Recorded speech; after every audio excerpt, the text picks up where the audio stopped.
And we are live. Khan. Shalom, shalom, shalom. All praises to the Most High God. All praises, all praises. First and foremost, as we get started, this is an important lesson as we going into the Passover season. Shalom to the brothers and sisters out there. Shalom to all Israel. Um, you know, especially want to give. Well, first of all, let's get the Most High God his uh, uh, his flowers, right? We say Kal Halal Abanawa Yahweh Bahashem Hamashiach Yahweh Shai. That's all praises to the Most High God, whose name is Yahweh, in the name of His only begotten Son, Hamashiach Yahweh Shai, who the world ignorantly calls Christ Jesus or Jesus Christ. We are Yahweh's camp. Um, we also want to give a big shout out to the elders, Elder Yakanan, Priest Yakanan, Elder Zaquan, to the elders of House of David, to all the camps that's scattered abroad, to all Israelites that's scattered abroad, whether you in a camp or not in a camp, a congregation, brother and sister. We give you a mighty shalom to y'all brothers that's out there doing this work in truth and in sincerity. Again, and then of course, a mighty shalom to the sisters that are also doing the work in truth and in sincerity. Of course, and to y'all brothers that's coming in this truth, and for y'all sisters that's also coming in this truth, we also want to give y'all a mighty shalom. Welcome to the family. Welcome to the mashpachah, as we would say, which is family in Hebrew. This is a beautiful understanding as we come into the Super Bowl of the Israelites, right? Which is the Passover. We are in Passover season. All right. So without further ado, we're going to go ahead and go through the panel to the brothers and officers and soldiers on this panel as we introduce ourselves. I'm going to start with the officers first. I'll start with myself. I am Officer Taziyar Ra'am. I'm gonna go ahead and let the other officers and soldiers bring themselves out and introduce themselves. Go ahead, King. Shalom, Israel. This brother Yahshua ban Yahawah. Hey, Shalom family. This is Brother Ephraim. Hey, Shalom. This is Joshua Bungad. Khan. And we may have brothers coming in and out, Israel. So just bear with us, as y'all know. We got a camp full of mighty brothers. That's going that has a lot of knowledge, not of and understanding, a lot of wisdom. So just bear with us. All right. So if this is your first Passover, if this is your first Passover, please pay attention. Be prepared to take notes as we go into the breakdown on how to properly keep the ordinance of the Passover. Our Passover is April 5th over at Roberts Park, which is located in Raleigh, North Carolina. Please come out and fellowship. All right. Again, our Passover is April 5th at sundown. April 5th at sundown at Roberts Park. Location is Raleigh, North Carolina. Please feel free to donate if you can. Also, please feel free to drop by. Also, we let us have all of our brothers and sisters in truth and sincerity pull up and support, and of course, keep the feast day. All right. So, without further ado, all right. Did anybody got anything they want to bring out before we get started? Uh, Con. Anybody else? We good? Wow. All praises, all praises, all praises. All right, so we got Officer Gad, Officer Josh Gad, Salakia Soldier Joshua Gad, and Soldier Ephraim. Hey, if y'all don't mind reading for a brother tonight, man, that'll be Tawab King. come on. You ain't even got to ask. All praises, all praises, all praises. And we got Officer Yashuan who's going to be bringing in his precepts to the spirit tonight. So just Khan, sit back, like I said. Oh, Salaki, y'all want to announce our Passover? I know Ephraim just pulled it up on the screen. Con. Did it, but we'll do it again. Again, if you haven't got it, if you didn't get the memo, Passover is April 5th, 2023. All right, April 5th at sundown, 2023 at Roberts Park, located 1300 East Martin Street in Sweet, North Carolina. Sweet North Kakalaki. North Carolina. All right. Please, hey, if y'all can make it out, man. If you in the area, the Raleigh area, hey, we would love to have you come out, man. Our brothers and sisters welcome. And if you're in the area and you don't have a way to get to the location, all right, hit one of us up through some type of channel, whether it be through the YouTube page, whether it be, if you have our numbers, all right.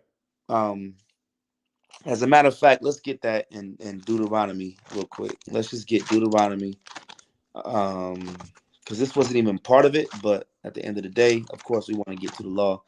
All right, let's get that in Deuteronomy 16 and verse 16 real quick. And if you haven't, if you have a hard time getting out here, right, please feel free to contact one of us through the channel that you're watching on, whether it's a YouTube or if you have personal numbers or if you have access to our emails, reach out to us. If you're in the area, we'll find a way to come and get you home through the Spirit. All right. It's scrolling right on the bottom. Salaki, King. Con. Yeah. So if you're watching, you don't have a way to get here, reach out to us and we'll look out for you. All right. So go ahead and bring that out in Deuteronomy 16 and 16. The book of Deuteronomy, chapter 16, verse 16. 3 times in a year shall all thy males appear before Yahweh, thy power, in the place which he shall choose, in the feast of unleavened bread. So let's stop right there. The feast of unleavened bread is also the Passover. All right. Read on.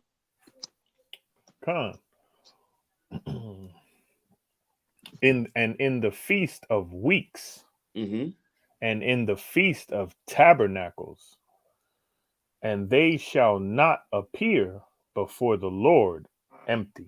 Right. So ultimately, man, we don't want sin upon our brothers, on our sisters. Right. Again, if you're in the area, we're gonna find a way to have you keep the Passover with your brothers and sisters, and to commemorate one of our if not our highest of holy days, right? Pesach, you'll hear the word Pesach or Passover, as you've seen also in Deuteronomy 16. It was just overlap with the word unleavened bread, and we'll get into that unleavened bread and Passover and what that means. All right. So with that, let's start off with when you go into the so let's start off with Exodus.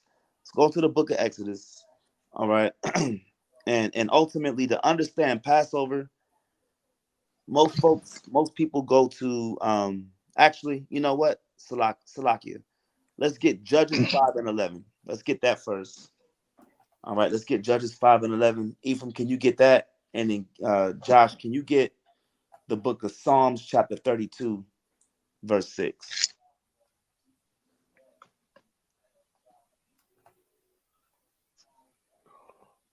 Okay, let's see where we at. All right, Khan.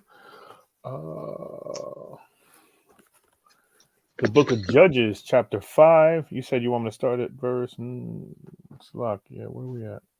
Verse 11. Salakia. 11. They that are delivered from the noise of archers in the places of drawing water, there shall they rehearse the righteous acts of the Lord, Mm-hmm. even the righteous acts toward the inhabitants of his villages in Israel. Then shall the people of the Lord go down to the gates. Con. So ultimately, when you go into verbatim the law of the Passover, we understand, right, that it's not verbatim as thus saith the Lord, right? But ultimately, what are we doing? We are rehearsing the acts. That's it. We are rehearsing the righteous acts. It's not hard, right? There's no law that says if you do it this way or do it that way, right, then you're damned forever. If you rehearse the righteous acts, then you are ultimately in sin. You're not going to find that. The Most High gave us a way of keeping it, right? And us in our captivity, we have to find out how to do it as best as we can, right, to rehearse the righteous acts. Read that again, brother. Khan. It says the book of Judges, chapter 5, verse 11. It says, they that are delivered from the noise of archers in the places of drawing water, there shall they rehearse the righteous acts of the Lord. Right. And that drawing water, right? And the noise of the archers all goes back to us in our captivity, us being in captivity, us being under subjection of higher principalities and municipals and governments and ultimately other nations, right? That's what it means. And of course, they're not going to set it up for you to keep the Passover properly. Brothers got to work the day of the Passover, the day of unleavened bread, right? They're working on the Sabbath days, right? This is not our rest. This is why Moses said, let my people go so that they can serve the Most High properly. As long as you're in captivity, it's going to always be a hurdle on how to ultimately serve the Most High God, Yahweh, properly, right? As he wrote it down for us to do. So we're just rehearsing the righteous acts, right? Read on. Khan. Even the righteous acts toward the inhabitants of his villages in Israel. Mm-hmm. Then shall the people of the Lord go down to the gates. Come. Let's get that, Josh. Let's get that also in Psalm 32, 6 and 7. Let's show you them what those waters, those drawing waters represent. Come. This is the book of Psalms, chapter 32, verse 6. And can you get Ezekiel 11 and 16? Khan. Verse 6. For this shall every one that is godly pray unto thee in a time when thou mayest be found. Surely in the floods of great waters they shall not come nigh unto him. Read on. Verse 7. Thou art my hiding place. Thou shalt preserve me from trouble. From preserve me from what? Thou shalt preserve me from trouble. From trouble. Come on. Thou shalt compass me about with songs of deliverance. Verse 8. Come, that's it on that, right? So it says, thou art my hiding place. Thou shalt preserve me from trouble, right? So if you go back to verse 6, it says what? Surely in the floods of great waters, they shall not come nigh or come near unto him, right? So those waters represent what? Troubles or affliction. That also represents what?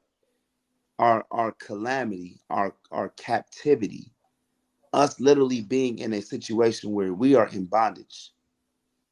So those waters that you see in Judges 5 and 11, the drawing water, also is synonymous with what? The great waters that shall not come nigh unto him. It's not going to come nigh unto us, right? Because what? We are keeping the commandments of the Most High God. We are keeping his laws, statutes, and commandments. And what? We are diligent and we do it with love. Mm-hmm. We do it with satisfaction, right? Khan. Salakia. I just want to throw this in there. Khan, go ahead, out. It's so crazy how, you can see an immediate difference from when you're following the Lord, right? Mm-hmm. Versus all the people that are around you. Like everything is just in combustion mode right now, Khan, that's powerful, because look, when you come into the truth, brothers, I became a better husband. I became a better father. I became a better brother. I became, look, ultimately, man, I became a better citizen or a resident in Raleigh, right? So this is the beautiful thing about coming in the truth. It gives you your morals. It gives you your set of standards. And then ultimately, you become that much better when you keep the laws, statutes, and commandments. Absolutely. Select Kings. Hey, Shalom. Let's Hey, do it. Shalom. Shalom, Wow. shalom. Yeah, about Shem Rakatha. Yeah. Hey, Rakatha. so lucky for coming in late, but let me add this. I was looking on online, trying to find something to add to this pre-Passover, and I ran across this. I don't know if y'all ever heard it before, but I don't recall hearing this before. It said that eating leavened bread was prohibited to commemorate our freedom, and what they talk about was the Jews escaped Egypt. Um, uh, uh, well, during the time that the Jews escaped Egypt slavery by Moses, of course, our forefather, they said there was no time to let their bread rise before going into the desert. And Con, because of this, any type of unleavened bread or bread product is prohibited during the Passover. con, As I said, the con. Jews stopped eating leavened bread as a way to rejecting Egyptian culture. That's powerful. And that's Come, we're going to get into that because through the spirit of the Most High God, we're going to get into that how we had to leave with haste, and so the 11 come. agents didn't have time to rise. That's right. That's Oh, right. it's it's symbolic on how quickly we had to get the hell out of Egypt after Mm-hmm. what happened in Exodus 11, right? So, and that's powerful. That's a good point, King. The water for that. Come. Ayanaba. Con. So let's get that in Ezekiel 11 and 16, Baba Bashar.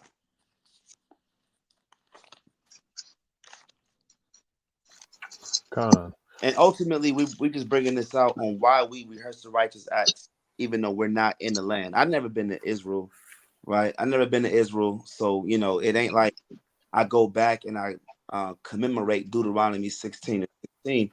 We understand that our forefathers always went down for the Passover. Even Yahawashi went to Jerusalem for the Passover, but since there is no temple, because that got destroyed in 70 AD, Mm-hmm. according to 1 Corinthians 3 and 16, we are not a temple, right? So let's get that in Exodus Come. 11 and verse, Ezekiel. Ezekiel. Ezekiel 11, and let's get verse, let's start at 16. Khan. The book of Ezekiel, chapter 11, verse 16. Therefore say, thus saith the Lord God, although I have cast them far off among the heathen, Among the heathen, remember that we are cast off among the heathen. We're no longer in the land, right? Read. and although I have scattered them among the countries, yet will I be to them as a little sanctuary in the countries where they shall come. You see that? So the Most High, even though we are in, America, Puerto Rico, Brazil, we're scattered across the four corners of the earth. The Most High then becomes a little sanctuary to us, right? He is our place of refuge. That's the place where the Most High chooses. Deuteronomy 16:16 don't say go to Jerusalem. It says the place which he shall choose, right? And as Israelite women and as Israelite men, no matter where you go, the Most High is with you.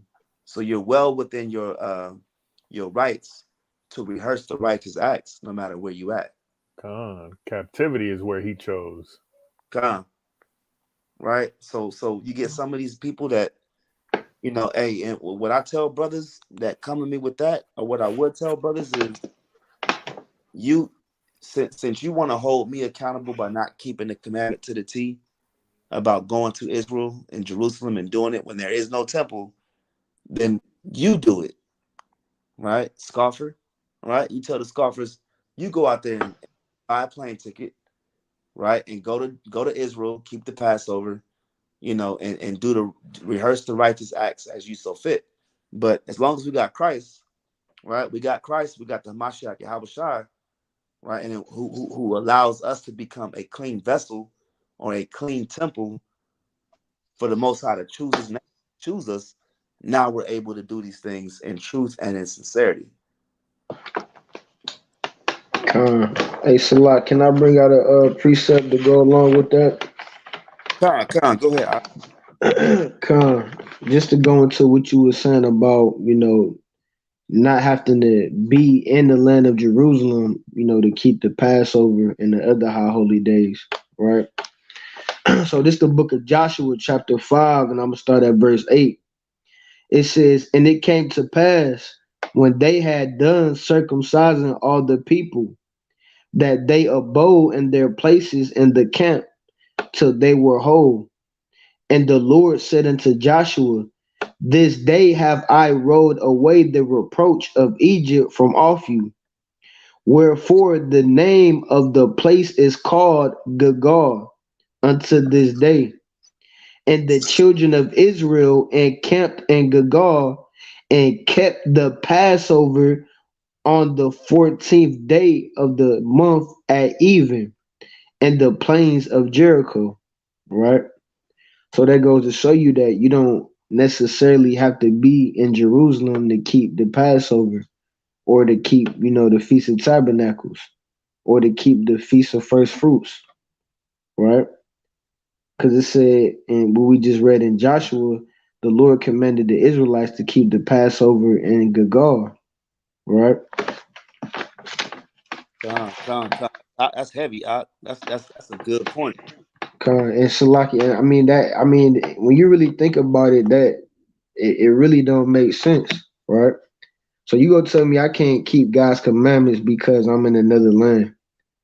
So I can't do what the Lord told me to because I'm not in Jerusalem. That don't make sense. So I'm gonna disobey what the Lord told me because I'm not in Jerusalem.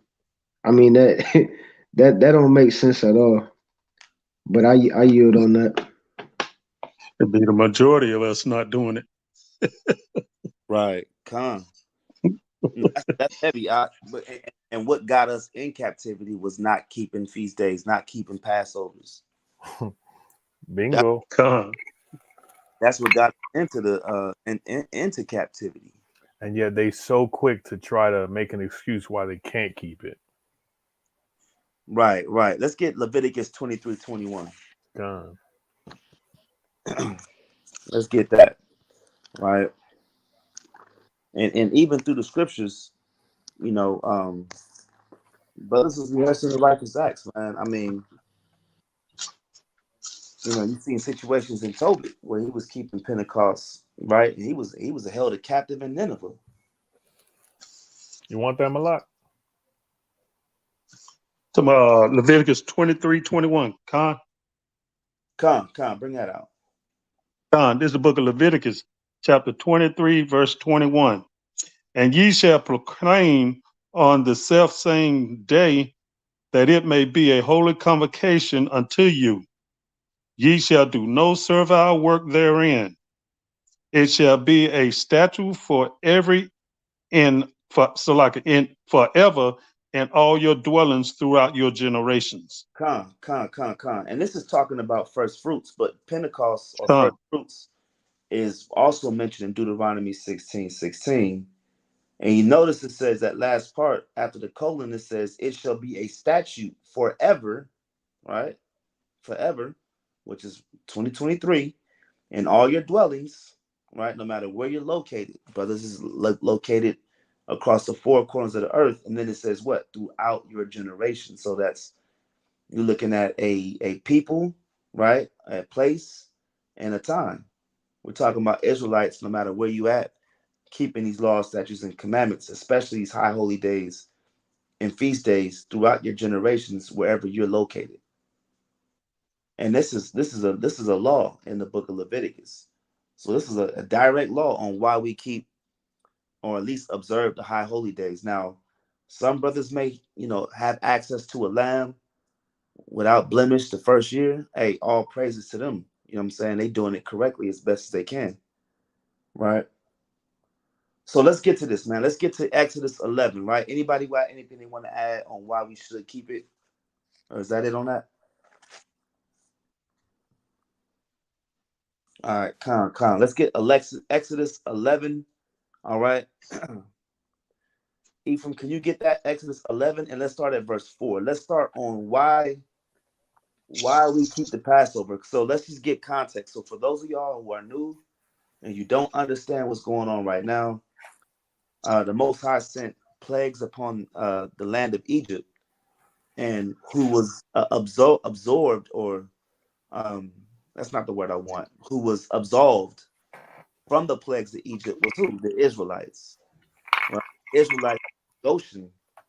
And while we were in Goshen, the plagues escaped us. We were not affected by the plagues that the Most High sent on Pharaoh in our captivity, right? Because ultimately it was our time to be released and be freed. All right. So the last plague, right? We're going to read about it. And this is what ultimately kicks off the Passover. All right. Bring that out. Khan. The book of Exodus, chapter 11, verse 4. And Moses said, Thus saith the Lord, about midnight will I go out into the midst of Egypt, and all the firstborn in the land of Egypt shall die. Shall what? Shall die. So all the firstborn in the land of Egypt shall die. Read on.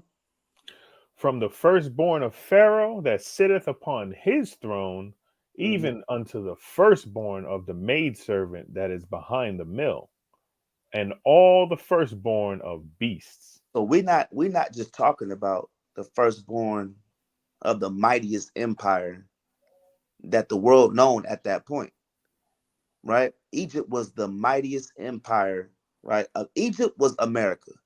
Egypt was America before America. Egypt was Rome before Come, Babylon before come. Babylon. It was that first empire that was like the shit, right? For lack of better terms, right? So the firstborn of Pharaoh that's on the throne, even down to the firstborn of the maidservant, right? Which is the lowest of the low. That old lady that's working behind the mill, her firstborn son is going to have to die, right? Read on. Khan. Oh, 6. Slakia. And there shall be a great cry throughout all the land of Egypt, such as there was none like it, nor shall it be like it any more. Read on. But against Salakia, real quick. Let's stop right there, right? And there's going to be a great cry throughout all the land of Egypt, such as there was none like it, nor shall it be like it anymore, right? So Mm. we're talking about the Most High God, that Christianity and all these different religions say that God loves everybody. Jesus loves the little children. Well, the Most High God is coming to kill these same little children we talking about. Let's get Job 18, right?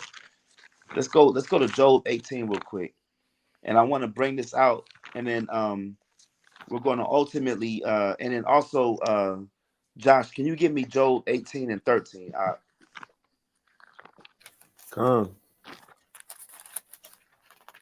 Let's get Job 18 and 13. And when we're gonna showcase and show the world, right, who the boogeyman really is, right? Who the boogeyman is, right? Who you should be afraid of at night, who you should be afraid of, and also thank every day you wake up. The one that kills and makes alive, that wounds and heals, right? The one that Come. kills the firstborn children. I mean, we're talking about the word that they call it is infanticide, right? Where you kill multiple children. That's what we're talking about. Like, God is not all, the Most High God, Yahweh, ain't all hugs and kisses and love and none of that. We need to fear him like you fear Freddy Krueger, Michael Myers, all of them, right? Let's get that. Even more so. Even that's right. Even more so. Can you bring? That's a good point. Come. Come. This the book of Job, chapter 18, verse 13. It shall devour the strength of his skin. Even the firstborn of death shall devour his strength. See that? So the title, and y'all have heard me bring this out before. The title that the Most High got, right, was called the firstborn of death. They was calling him the firstborn of death. They was calling these heathens. It was dreadful to say his name. Hey, this is why Come. Amalek, right? Amalek, they call him what? They don't say Yahweh. They don't say Yahweh. They say Hashem. Hashem That's is right. the name. They don't even say his name. They call him the name because his name is dreadful among the heathen. Right? But listen, as a child of the Most High God, you should be comfortable calling him dad, calling him Yahweh, Abanawa, right? But these other nations, they're not allowed to do that and get away with it. That's why they call him Hashem. That's why they called him the firstborn of death. They had to give him a title, right? Because he was so fearful, right? Nehemiah 1:5 tell you the same thing. Right? Read on, verse 14. Verse 14. His confidence shall be rooted out of his tabernacle. And this is like it. This is talking about the brother that's in sin, the sister that's in sin, right? Read verse 14 again. Con, this is verse 14. His confidence shall be rooted out of his tabernacle, and it shall bring him to the king of terrors. You see that? And to the king of terrors, right? Or what they call him, El Shaddai or Al Shaddai. These are all Hebrew titles, right? That we got to get comfortable using, because when you start saying these things and you start going through these precepts, now you understand why it's important to be obedient. Now you understand why you can't slack, right? You can't slack. See, Christianity won't teach you this. You go to church, they're not teaching you that he's the king of terrors. They're not calling him the firstborn of death. They say that's the Old Testament God, as if God changes. No, he's the same God, right? This is why people, you don't see people no more. You see all kind of crazy stuff. The Most High calls all these things, man. Right? So that's it on that. So now let's go back to that Exodus 11. Now we understand why the Most High went out there and sent that death angel out. Right? Why did the Most High go out there and send that death angel to go door to door like the Grim Reaper and give you your death certificate? Now you understand why during Passover season there's a lot of death. We just had something go on this week, right here in the food line in Raleigh, right? I think Yahawah was talking about something earlier this week where there was a death going on. Right? When you talk about death, man, around the Passover, understand, right? Let's get Wisdom of Solomon, right? Wisdom of Solomon, chapter 18, verse 13. So Lucky, can I bring this precept up? Come, bring it out. So Lucky, yeah, and you just had that shooting in Nashville where there was I think it was 3 little kids that got killed, and then 3 other people. Yep. Hey, and what happened during the Passover? You had little kids, man, little firstborns that had nothing to do with nothing, right? They had nothing. Even the beast, though, that's even colder, right? It said, and all the firstborn of beast, right? All of them. So that's how you know it wasn't personal. The Most High was just going out there. He just said, I'm gonna send this death angel to go door to door, and I'm taking all the firstborn. Finished. Right? Hey, that's how you know the Most High don't be playing. He said, "Look, I'm killing their kids and their cattle." He said, "I'm taking them out." All of them.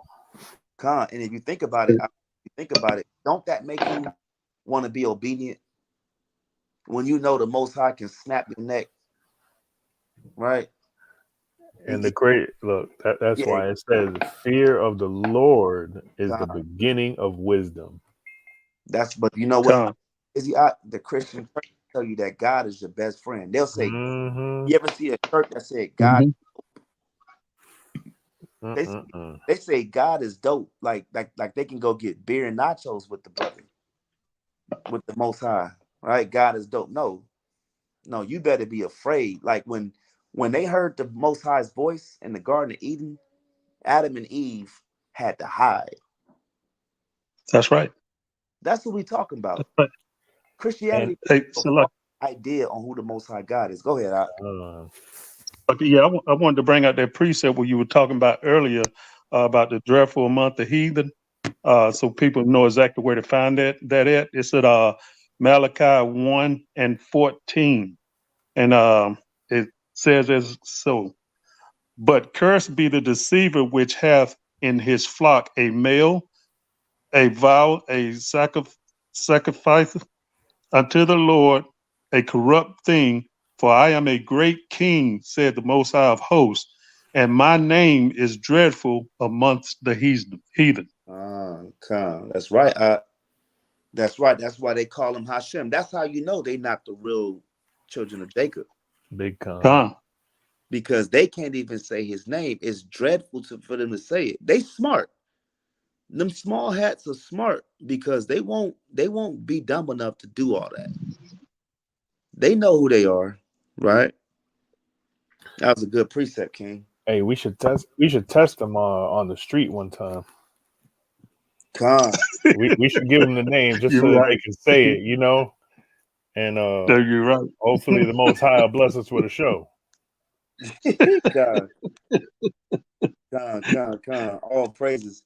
Who got that Wisdom of Solomon 18, right? If you get Wisdom of Solomon chapter 18, let's start at verse, whoever got it, get verse,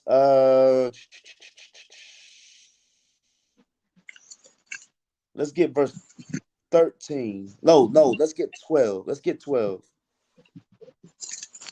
And if you understand Wisdom of Solomon 18, you understand this is talking about you know, what went on during the Passover, right?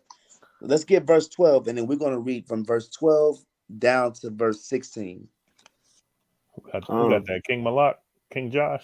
Con, I got it. This is Wisdom of Solomon, chapter 18. You said verse 12, King? Verse 12. So they altogether had innumerable dead with one kind of death. Neither were the living sufficient to bury them, for in one moment the noblest offspring of them was destroyed. Now this goes back to who? The firstborn in the land of Egypt shall die from the firstborn of Pharaoh, right? That's the noblest of the offspring, right? Of them was destroyed. He had to die. And that was the breaking point for Pharaoh. It went all the way down to where his son had to die, his heir. And if you know about, Egyptian or any kind of culture, right? Even our kings, right? The firstborn had that birthright to assume authority. It was his offspring. That was his next of heir to the throne, right? Read verse 13. Verse 13, for whereas they would not believe anything by reason of the enchantment upon the destruction of the firstborn, they acknowledged this people to be the sons of God. And it was up until that point. They were scoffing, and it got to the point where their firstborn children had to die. They was okay with they were scoffing when the frogs came through and lice and locusts came through and hellfire came through. But when their children was dying, then they had to acknowledge, all right, y'all the Israelites, y'all God's chosen. You may go, and here's some money too. Right? Hey, Salakia. Hey, Pharaoh was scoffing when Moses and Aaron first came to him and told him, the Lord said, let my people go. When you read that in Exodus. They came to Pharaoh, they was like, hey, he said, thus saith the Lord of Israel. Matter of fact, after he bring that out, I can grab that real quick. Con, go ahead. I'm gonna go on mute, King. Go ahead and bring that up. Come on. I gotta find it real quick. Dang, finished. Yeah, and that's heavy though, right? Because if you got children, hey, look, do what you want. Just don't what? Just don't deal with. Just don't come at my children. Say what you want about me, right? But don't come at my children. And ultimately, they was killing. The Egyptians was killing the firstborn Israelites. Because if you go into the beginning of Exodus, they was trying to set it up to where they had to kill the males of Israel. Right. Yeah, I got it in I got this in Exodus 5:1. This the book of Exodus, chapter 5, verse 1. So this happened after the Lord came to Moses in a burning bush right? When you read Exodus chapter 4, and the Lord told Moses to go to Pharaoh, right? So this is Exodus chapter 5, verse 1. It says, and afterward Moses and Aaron went in and told Pharaoh, thus saith the Lord God of Israel, let my people go, that they may hold a feast unto me in the wilderness. Now listen to this part. And Pharaoh said, who is the Lord, that I should obey his voice to let Israel go? So even at that point in time, it was foreign to Pharaoh, like the God of Israel. He said, nigga, I'm your God. He said, you do whatever I tell you to do. He said, ain't no God, a God of the Israelites. He said, y'all my slaves. What you talking about? Right? Nigga, please. Right. He said, right. So it says, I know not. He said, and Pharaoh said, this verse 2, who is the Lord, that I should obey his voice to let Israel go? I know not the Lord, neither will I let Israel go. So that was you was showing his pride from the beginning, right? And that's what led the Most High to even put, Pharaoh and Egypt through all the plagues, right? Cause I mean, ain't nobody really go, do what they, what you want unless you threaten them, right? Cause like That's Ron was right. bringing out, at that point in time, Egypt was the top ruling kingdom, right? So Pharaoh, he like, I'm at the top. He said, can't nobody tell me what to do, right? Verse 3 says, and they said, the God of the Hebrews have met with us. Let us go, we pray thee, 3 days' journey into the desert, and sacrifice unto the Lord our God, lest he fall upon us with pestilence or with the sword, right? So that was it on that. Con. Hey, let's get so let's go to it now, right? So now we understand, and ultimately we was just trying to put into clarity, right? So let's go right back to that. Because we still gotta finish Wisdom of Solomon. So let's go back to Wisdom of Solomon and let's get 18 and verse where we leave off at? Gad? I think 14, King. Con, can you bring that out again? Con, all praises. This is the book of Wisdom of Solomon, chapter 18, verse 14. For while all things were in quiet silence, and that night was in the midst of her swift course. And at night, right? This is talking about the death angel coming through. It says, Mm-hmm.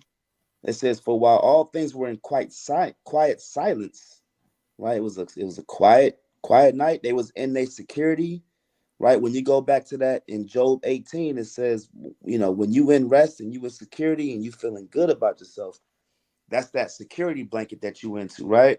That's when the Most High strikes, right? Is when you at the point where you like, I'm chilling, I'm good, can't nobody touch me. That's when he gets you, right? It says, in quiet Mm-hmm. silence, and that night was in the midst of her swift course, right? Look at verse 15. Bring that out. Verse 15. Thine almighty word leaped down from heaven out of Read thy that part. royal. Read that again. Con, verse 15. Thine almighty word leaped down from heaven. You see that? The almighty word leaped down from heaven. Who was the word? Anybody know? Yahawah. Yahawashi, right? Where do we find that at? How do we know that Yahawashi is the word? Con.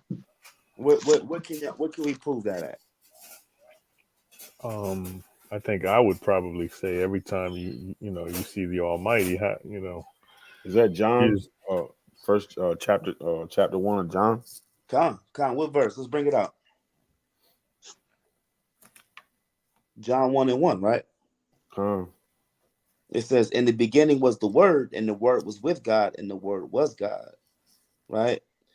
So we're talking about Yahawashi, right? So Yahawashi and as the death angel on a deeper, and that's probably about as deep as we're gonna go tonight, because ultimately The idea is to show people, right, how to actually keep the Passover. But just on a note for people that's at home that's watching, you seeing Yahushua as the word, right, leap down from heaven out of thy royal throne. Right? Let's read that again, Josh. Verse 15. Verse 15. Thine almighty word leaped down from heaven out of thine royal throne as a fierce man of war into the midst of a land of destruction. Come on, verse 16.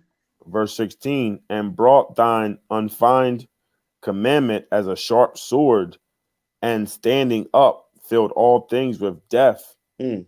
And it touched the heavens, but it stood upon the earth. You see that? So Christ was coming through killing niggas in the book of Exodus.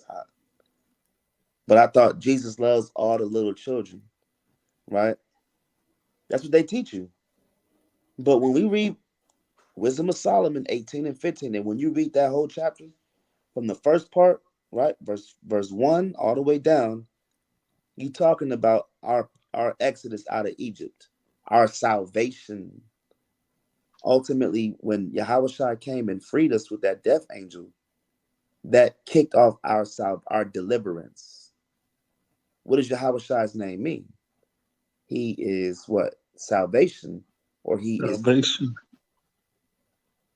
So Yahushua had to deliver us, just like he's going to deliver us out of the last Egypt. Right? So that's it. I mean, that's about as deep as we're going to go tonight, right? But let's go back into, now let's jump down to Exodus 12 and 1.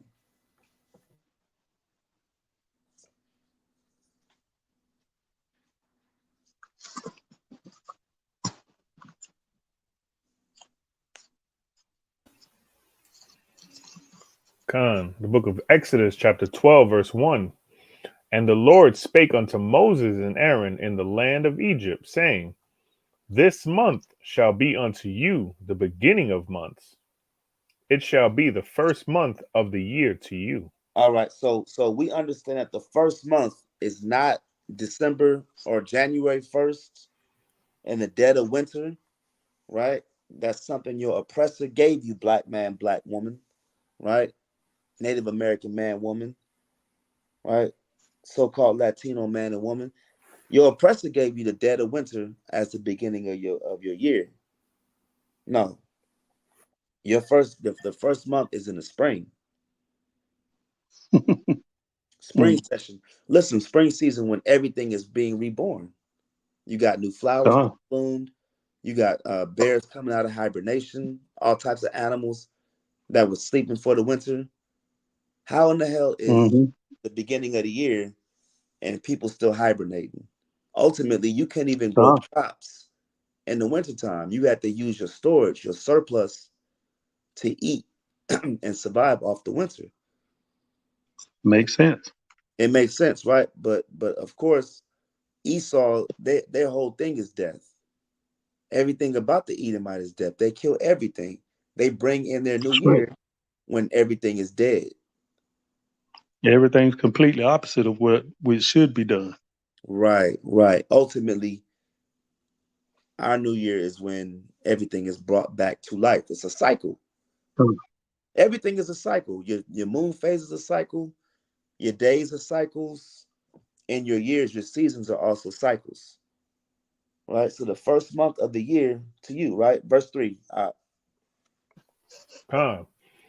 Speak ye unto all the congregation of Israel, saying, In the 10th day of this month shall they take to them every man a lamb, according to the house of their fathers. So I can finish that out? A lamb for an house. All right, so you seeing right here, right? Traditionally, we take a lamb. You choose your lamb that you're ultimately going to sacrifice, right? On the 10th day of the month. The 10th day of the month, you go choose your lamb, right? Read on.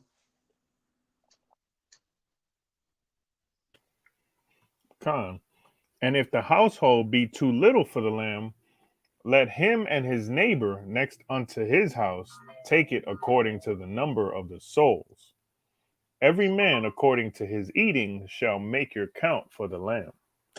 So ultimately, you got a situation where hey, listen, when you really read this, you understand that these sacrifices for Passover wasn't always done in the temple. Read verse 4 again. Watch this. Well, the last part, it says a lamb for a house, but look at verse 4. And if the household be too little for the lamb, let him and his neighbor next unto his house take it according to the number of the souls. Every man according to his eating shall make your count for the lamb. You see that? So you pick your lamb, right? But it's going to tell you later that you kill the Passover, but it doesn't necessarily have to be in the temple, right? You can also sacrifice your lamb, right, at your house, right? Verse 5. Your lamb shall be without blemish, Shall a be what? male without blemish. Without blemish, right? This is all symbolic. We're going to see Yahawashi all through verse 5. Read on out. Con. Your lamb shall be without blemish, a male of the first year. Ye shall take it out from the sheep or from the goats. All right, so let's get First John. Let's get First John chapter. Wait, hold on. Let's get Hebrews 9 and 14 first. Hebrews 9 and 14. All right, real quick. Whoever got it, go ahead and bring it out. Because it said a lamb without blemish, right? Salakia, first let's get, I'm going to read, I got it right here, so I'm going to read it since I got it. This is John, the book of John, not First John, the book of John. It's the book of John, chapter 1, verse 29. The next day, John seeth, talking about John the Baptist, John seeth Yahawashi coming unto him and saith, Behold, the Lamb of God, which taketh away the sins of the world. So we know that Yahawashi is referred to as what?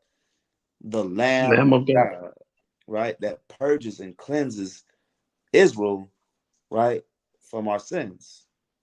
Let's get that in Hebrews 9. Khan, this is the book of Hebrews, chapter 9, verse 14.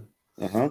How much more shall the blood of Hamashiach, who through the eternal Spirit offered himself without spot to God, purge your conscience from dead works to serve the living God? Come, you see that? So it says the blood of Christ, right? We're talking about Christ's Hamashiach's blood that did what? That cleansed us when he was shed for the sins of Israel and Israel only, right? He cleansed us from our transgressions, right?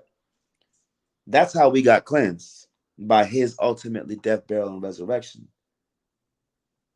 But then it also says offer him without what? Without spot. There was no blemish on Yahawashi. You're going to see Yahawashi all through verse 5. Right? Read that again. Verse 14. Khan, this is Hebrews chapter 9, verse 14. How much more shall the blood of Hamashiach, who through the eternal Spirit offered himself without spot to God, purge your conscience from dead works to serve the living God? You see that? And we serve the living God, right? Ultimately by doing what? By being obedient and keeping the law. You know how many Sabbath days we all broken? How many Sabbath days have brothers broken in their life? Man. Right? That's a sin punishable to death. How many fornicators have we been? How many idolaters have we been? How many times have we hated our own brother, hated our own sister? How many Sundays? Oh. How many Sundays? Look, and we got to think about that too, right? We talk about brotherly love, but there's also a sisterly love that you see that that is lacking, is void. There's a void of sisterly love. I remember I was talking about to somebody, I don't know who it was, about how there's beef in Black Hollywood. with women, right? The black Mm-hmm. actors, they got beef because it's the opportunities are so far and so few. I mean, so few and so little that they'll stab each other in the back just to get the role. This is why you see the same people in Spike Lee movies and in Tyler Perry movies, is because they can't get a break. They can't really get on like that. All right. So let's also get so we see that Yahawashi was without spot, right? And then Salakia, John 1 and 29, John calls him the Lamb of God. Let's also get 1 Peter 1 and 19. I'm gonna show you Yahawashi through here, right? Yahawashi is all through the scriptures. And then somebody else get me Matthew 27 and 19. Let's bring that out in 1 Peter 1 and 19 first.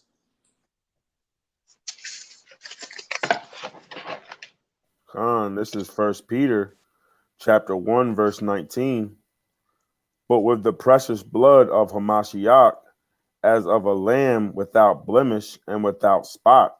You see that? Yahawashi was the lamb without blemish and without spot. This is for our people that don't see the parallel between Christ as the Passover.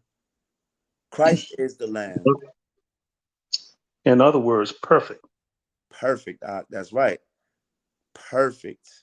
And we have a chance to also be perfect. That's why Christ said, be ye therefore perfect, right, as your Father which is in heaven. Right? So we, in order to be a Christian, and you know what's crazy is the people that's calling themselves Christians, they don't mind having spots and blemishes on their record. They do it willfully. They'll willfully add spots and blemishes. They're not, in order to be a Christian means you be a follower of Christ.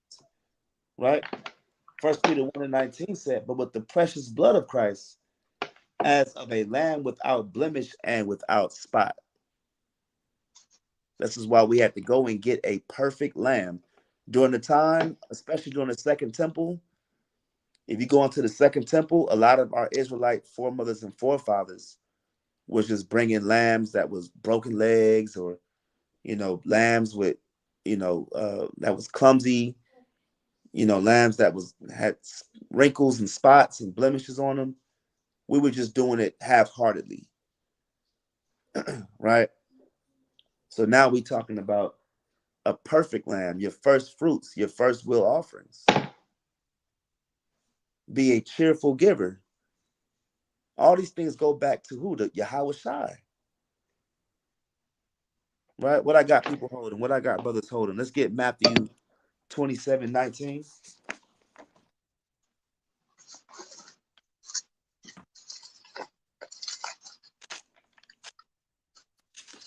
Whoever got it. Come. The book of Matthew, chapter 27, verse 19. Come on.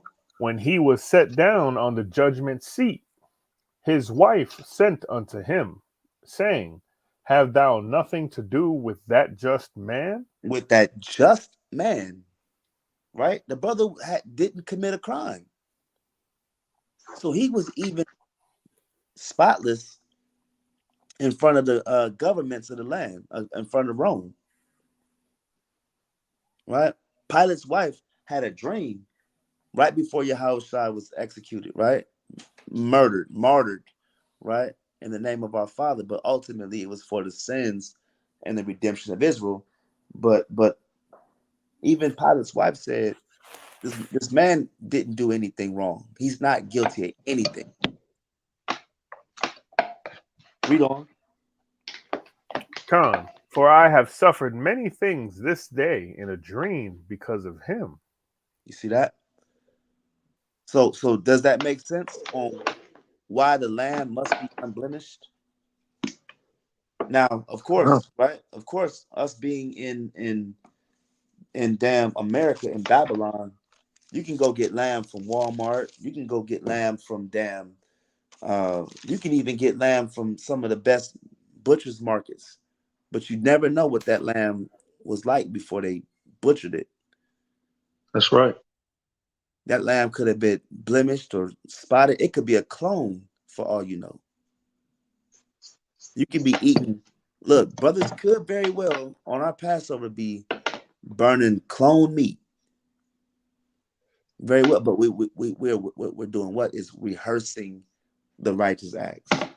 And then when So, Yahweh come back, he gonna put everything in order. Go ahead, King. Salaki, That's or right. could have died of itself. Or it could have died of itself. That's right.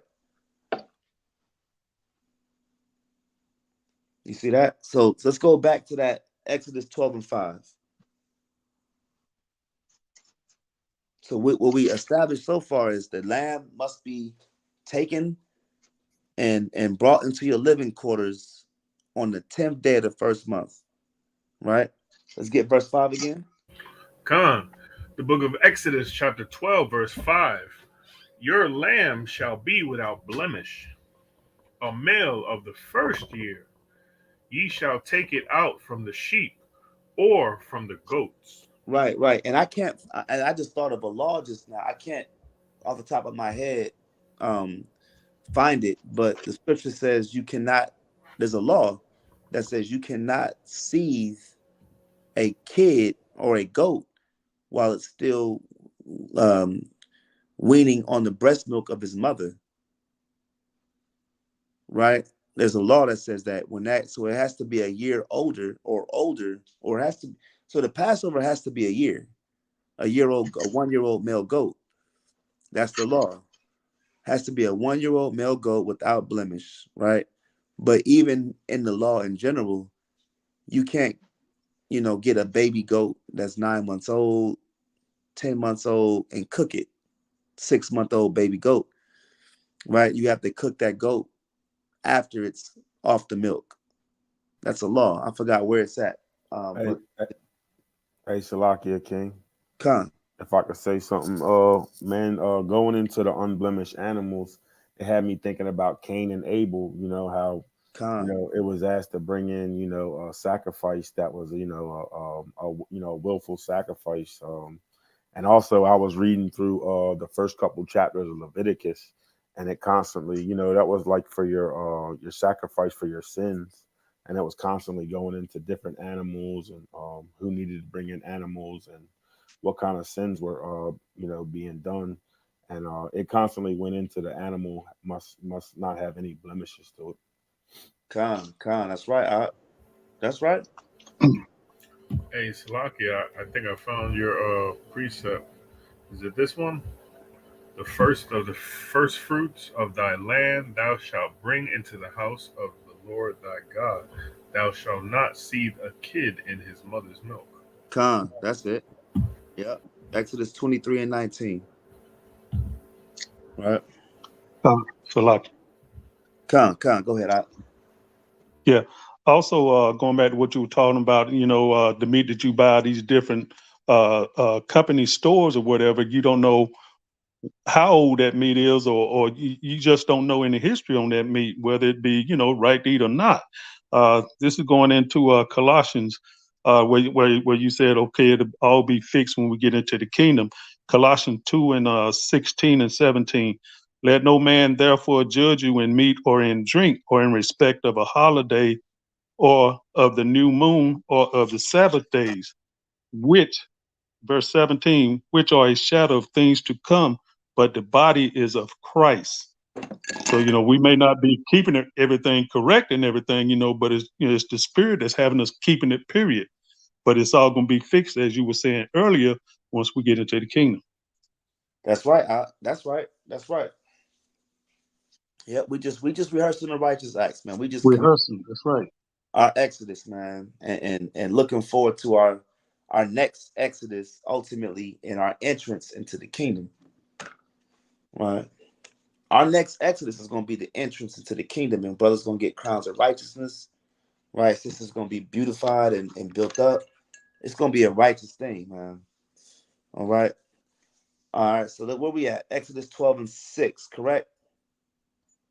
Con, All right. Let's get Exodus. Let's bring that out. the book of Exodus, chapter 12, verse 6. Ye shall keep it up until the 14th day of the same month, And the whole assembly of the congregation of Israel shall kill it in the evening. You see that? So you don't really see Levi right here. You'll see the whole assembly of the congregation of Israel shall kill it in the evening, right? Yahushua kept Passover where? At his crib, at somebody else's crib, in the attic, in the roof, right?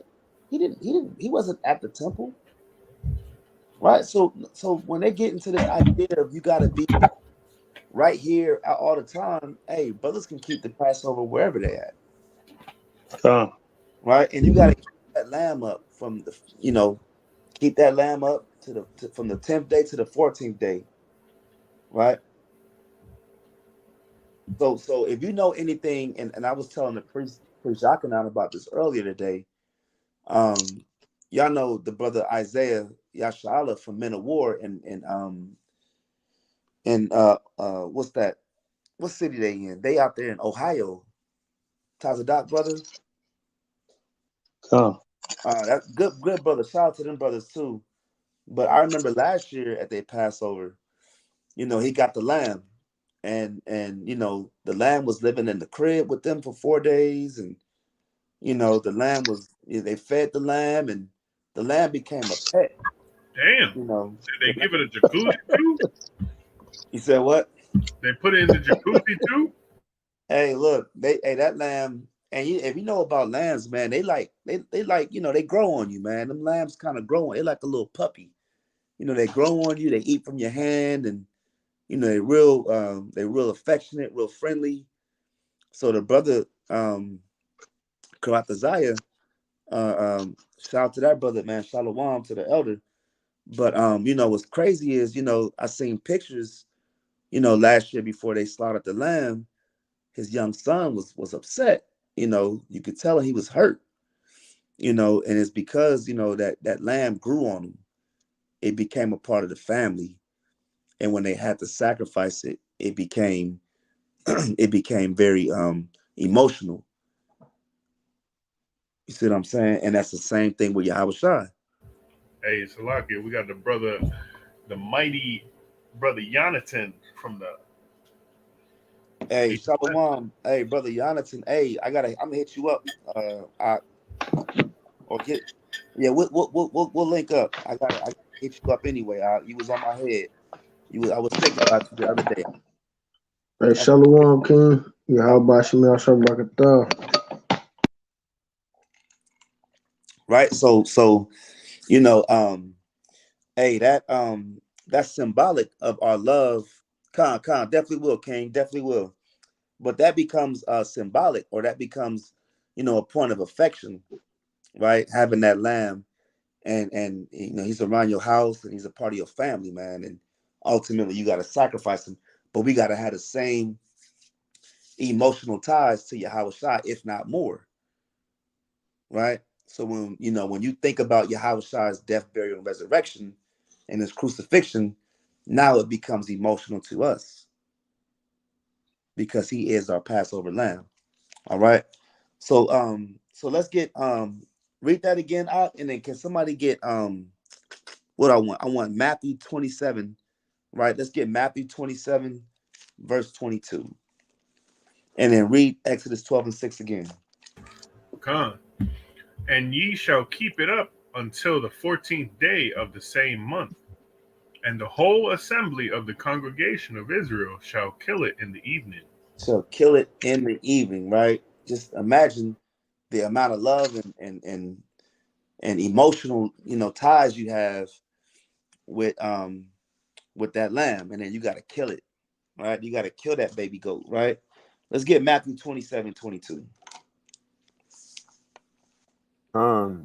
This the book of Matthew, chapter 27, verse 22. Pilate saith unto them, what shall I do then with Yahawashi, which is called Hamashiach? They all say unto him, let him be crucified. Read on. And the governor said, why, what evil hath he done? Say that last part again. And the governor said, why, what evil hath he done? See that? He had no blemish. What evil did he do? Read on. But they cried out, the more, saying, Let him be crucified. Read on. Verse 24.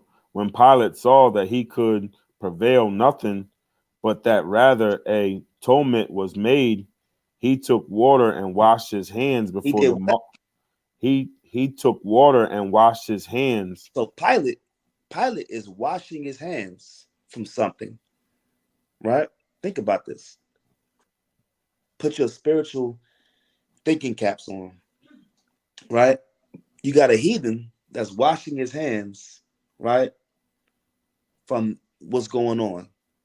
What is symbolically saying is that he's absolving himself from what's taking place. Read on.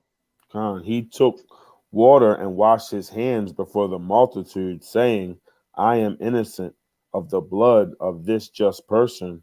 You see that? He said, I am innocent of the blood of this just person. But we also just confirmed throughout a multitude of precepts and scriptures that said that the blood must be upon us. We have to be covered by the blood. So in his own way, Pilate is not under the blood of Christ. He's absolving himself from being under the blood of Christ ignorantly, but nevertheless, this is a heathen. It's not for him. This blood is for Israel. He's washing his hands from the blood on him, right? Read on, watch this. It says, Ye see ye to it. Verse 25. Come on. Then answered all the people and said, His blood be on us and on our children. See that? So the Israelites that was voting for him, Yahawashi, our king, to ultimately be put to death for the blood of Israel, to be shed for Yasha'Allah or Israel, right? The blood was not only on them, but on the children in the year 2023. That's heavy when you think about being covered by the blood and what it means. When you go to a Christian church, they'll tell you that that the Christian pastor would tell you that the Israelites were saying that we don't care, we want to murder this guy. And that's what gives them the idea that now all nations can get salvation because the Jews rejected Jesus Christ or Yahawashi. And that's not the case. The Israelites knew, some of them Israelites knew Yahawashi's reason on why he had to be there. They read Isaiah 53. They knew about the suffering servant and how he had to die for the nation. They knew that. They had to see it through. This was a ceremonial act. This is the schoolmaster that you read about, right? And then ultimately, Christ is the real deal, because the bulls and goats and these Passover lambs were schoolmasters. They were dress rehearsals for decades and decades and centuries till finally the Messiah came and had to die for the Israelites. That's why I said, what? By his stripes we are healed. Right? So that's a heavy topic, but ultimately being covered by the blood means that he had to die for the Israelites. Right? And said his blood be on us and on our children. So this is why we're covered now, because Christ died 2,000 some odd years ago, 2023 years ago, right? For Israelites. All right. So where we at? Let's go back to Exodus 12. All right, let's get verse 7 now.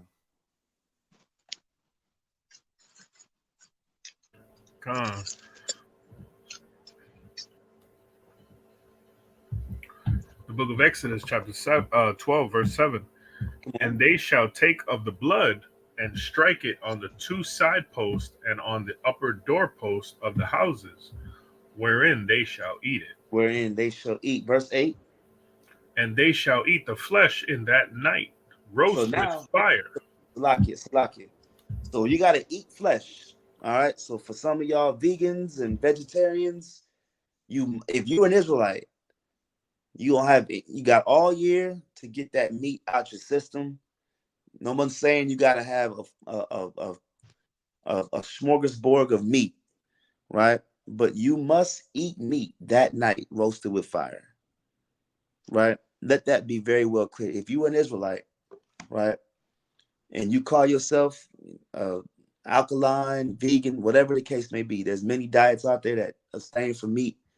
This is the only exception that the Most High demands you, our Father demands you to make. Right? You must eat lamb. Read that again, verse 8. Con. And they shall eat the flesh in that night, roast with fire and unleavened bread, and with bitter herbs they shall eat it. Somebody give me Exodus chapter 1, verse 11. It says, roast it with fire. Gad, can you get that for me, Baba Kashaw? Con. All praises, the Water King. Right? Roasted with fire. You got to eat lamb's flesh, right? Which is roasted with fire, and unleavened bread, like Malak was bringing out. We had unleavened bread because we couldn't get out of Dodge in time. Pharaoh said, y'all got to go, and y'all got to go now. Right? And we're going to go into that. So if you're at home, take notes on how you must keep the Passover. You have to have a lamb, must be lamb. It must be cooked you must grill it over fire. You can't boil it. You can't bake it. You can't fry it, right? It must be cooked over a hot fire, right? And with bitter herbs. So you must have grilled lamb, right? Grilled lamb, unleavened bread, and bitter herb. The bitter herb, we went through the first two, why we must have lamb and why it's unleavened bread. Let's get on why we have bitter herb and what that represents. All right, let's get Exodus chapter 1. Bring that out. Con, you said verse 11, right, King? Con, that's it. This is the book of Exodus, chapter 1, verse 11. Therefore they did set over them taskmasters to afflict them with their burdens. And they built for Pharaoh treasured cities, Pithom and Ramesses. Read on. But the more they afflicted them, the more they multiplied and grew. And they were grieved because of the children of Israel. Read. Verse 13, and the Egyptians made the children of Israel to serve with rigor. To serve with what? To serve with rigor. So we're talking about hardcore bondage, hardcore slavery, right? Being sold, being whips on our back, working sun up to sun up, sundown to sundown, no rest, right? None of that. No rights. You know, your child being sold to slavery, your daughters being sold off to be harlots, your sons being sold off to be servants and slaves in any parts of the land. You don't see your family again. As a man, you know, you seeing all types of atrocities happening right before your face, right? And ultimately, you couldn't fight back. That's rigor. Con, and like you were saying, you know, I mean, the only pleasure they had was to multiply. The only pleasure That's the only pleasure. Multiply. And that's how you know that Israelites, because during the 80s, during the crack era, all we did was have crack babies.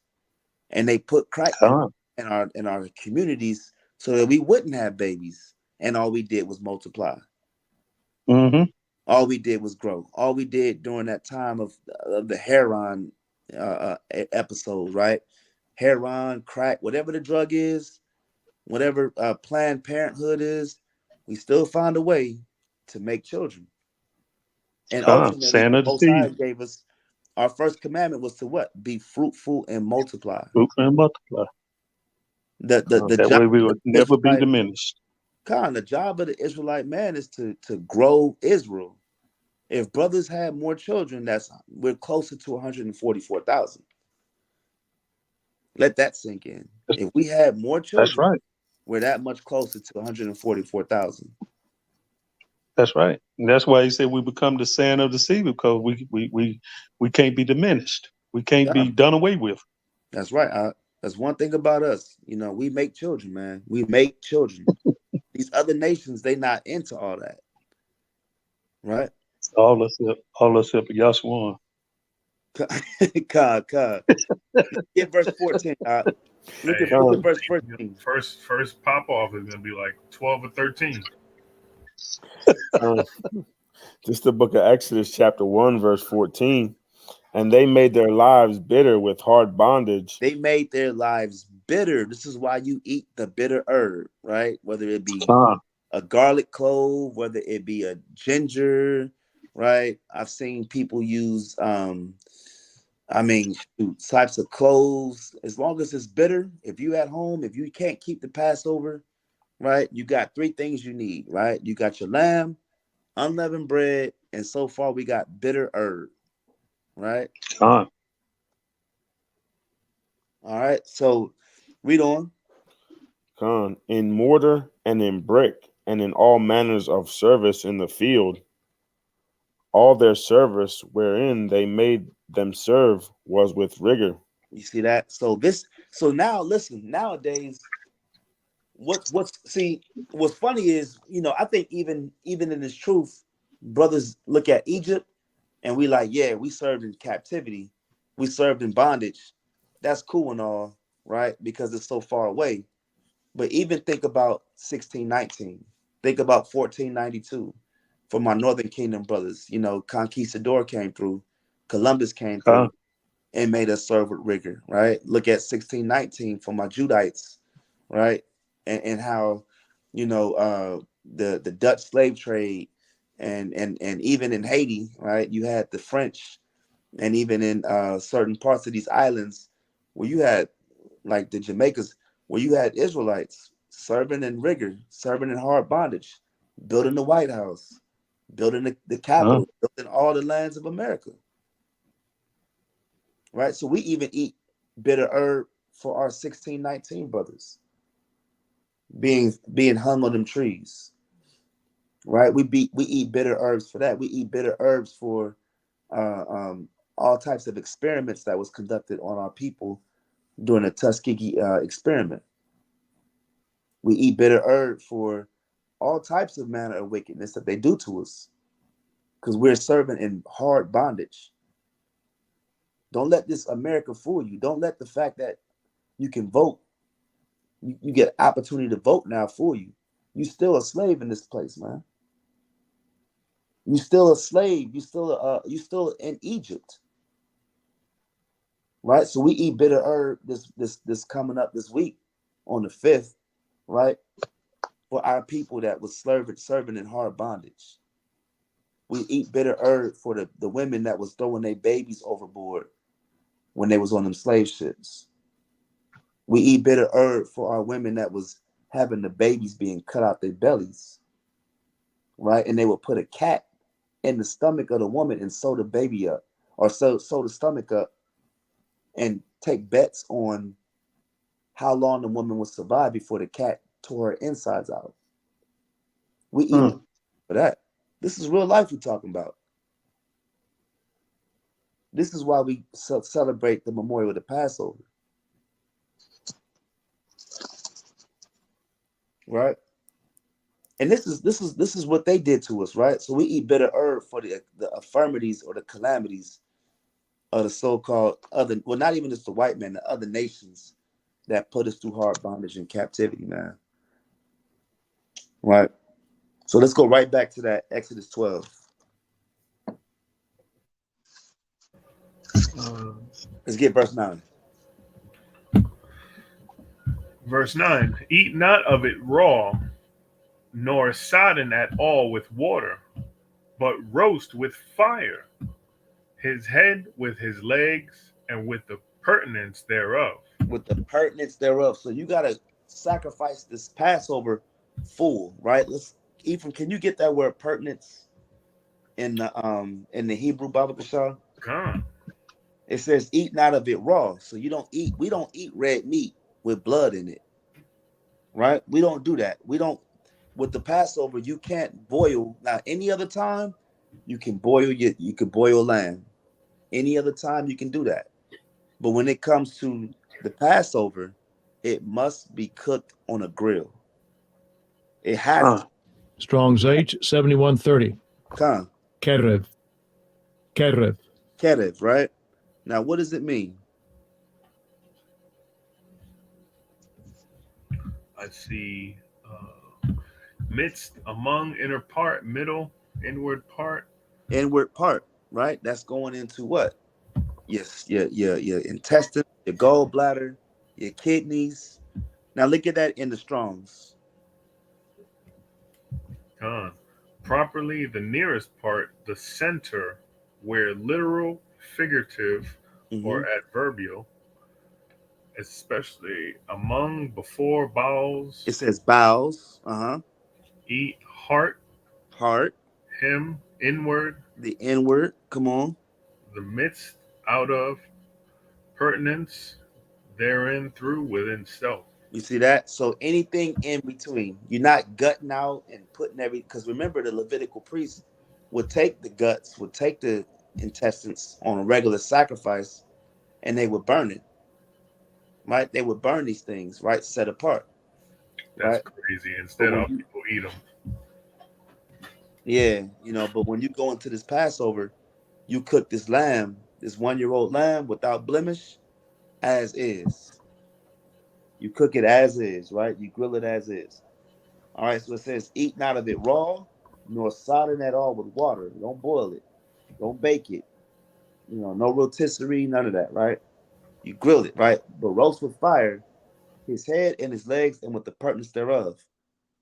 All right. What's that? Verse 10? Yeah, Con. verse 10. It says, and ye shall let nothing of it remain until the morning. So if you at home and you trying to cook this whole lamb, you gotta burn the whole lamb throughout the whole night. That's another law, right? Don't let it wait until the next day. Eat it now, right? Read on. Come. And that which remaineth of it until the morning ye shall burn with fire. Come on. And thus shall ye eat it, with your loins girded, your shoes on your feet, your staff in your hand, and ye shall eat it in haste. It is the Lord's Passover. All right. So let's start right there. So like Malak was saying about the unleavened bread, we was forced to get out. This was like you ever be evicted in like 20 minutes, right? Like, like that's how it was, right? You have your staff in hand, you eat in haste. The dough couldn't rise, so we couldn't add yeast, right? Staff in hand, loins girded, shoes on your feet. So if you at home, hey, listen, rehearse the righteous acts and put on the clothes. Eat it fast, right? Eat it as if you got to go quickly, right? Staff in hand. We getting ready to leave. Brothers got their staffs in their hands. You got your garments on, right? You got your shoes on. It's not so much about a fashion show. The Passover is not so much about a look at me moment. Yeah, we like to, come out and look our best, but we also got to understand that when we was leaving Egypt, like we was getting ready to get up out. We was hyped. We was happy, but we had a mission. We getting ready to go make this journey to Israel. All right. Con. Somebody give me Exodus 18 and 11.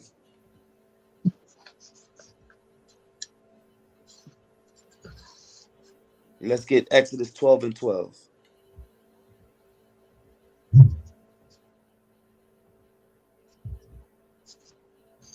Con, it's the book of Exodus, chapter 18, verse 11.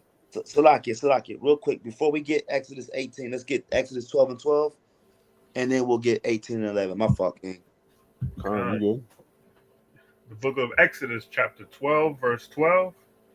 For Come. I will pass through the land of Egypt this night, and will smite all the firstborn in the land of Egypt, both man and beast, and against all the gods of Egypt I will execute judgment. I am Yahweh. I am Yahweh, right? He says, I will pass through. I'm going to show you the difference between a pass through and Passover. There's a big difference between pass through and Passover, right? Let's get that Exodus 18 and 11. This the book of Exodus, chapter 18, verse 11. Uh-huh. Now I know that Yahweh is greater than all gods. Yahweh is greater than all gods, because when you go back to Exodus 12 and 12, it says, and against all the gods of Egypt, I will execute judgment. I am the Lord. Understand this. Understand this. Historically speaking, if my nation beat your nation, my God beat your God. Right? Let that sink in. If I beat you, then my God is greater than you. Okay? So what does that mean? That means that when the Most High delivered us from Egypt, he was proclaiming himself above all the gods of what you would call Egyptian, the pantheon of the Egyptian gods. Right? We talk about the greatest nation, military and economically speaking, and the Most High delivered us with plague. He tormented them first. Think about what happened. He didn't just send the death angel first. He tormented them, he tortured them. The Most High cold with it. He tortured Egypt first and then got us up out of there. And you know what we say? That's right. Bashima Mashiach Yahawashi. Right? Most High tormented the gods of Egypt. Because they went through all the land. It went through all the Most High's name went through all the land. This is the God that delivered us out of Egypt, his people. Right? Is that on that, Josh? Oh no. I got. Let me finish it out. It says, "For in the thing wherein they dealt proudly, he was above them." He was above them, right? He got his name, his glory. He already had his glory in his name, but it went throughout all the land by when he delivered us out of Egypt. All right. Let's get verse 13, Exodus 12 and 13.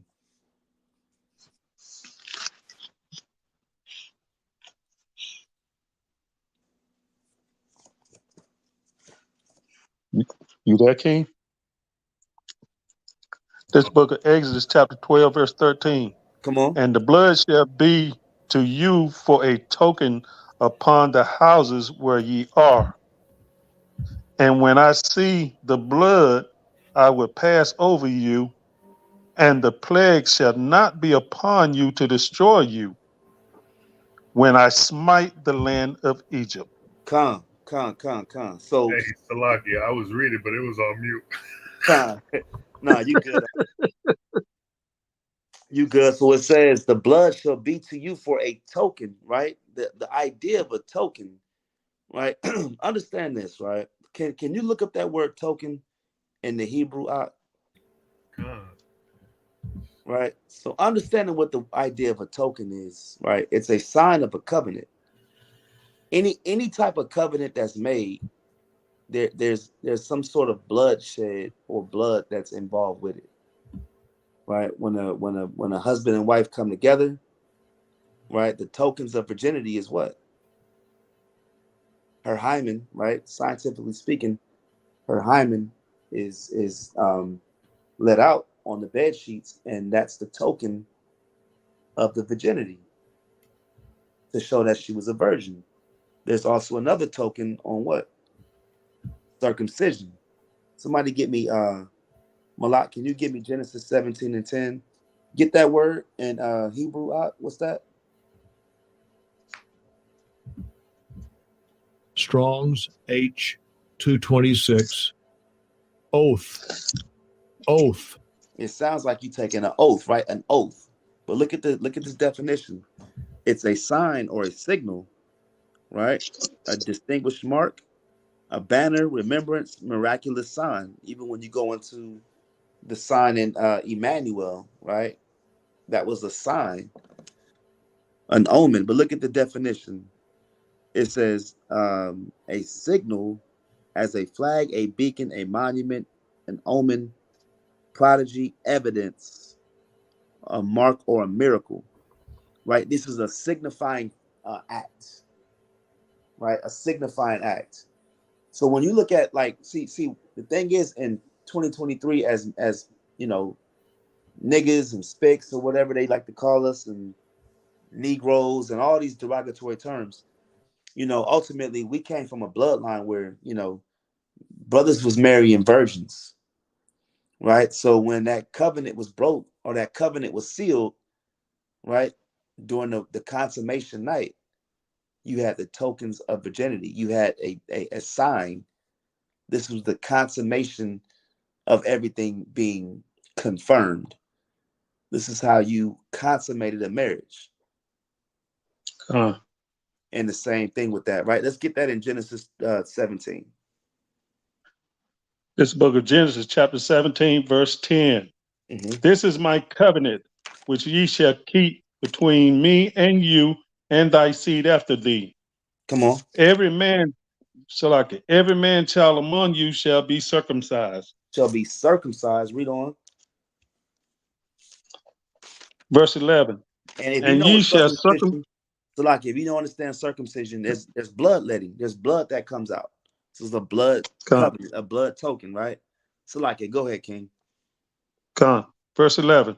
And ye shall circumcise the flesh of your foreskin, and it shall be a token of the covenant betwixt me and you. You see that in the letting of blood signifies a token. It's the same understanding when we go right back to that in Exodus 12:13. And the blood shall be to you for a token of a sign upon the houses. Right? Read on. Verse 12. And he that is 8 days old shall be circumcised among you.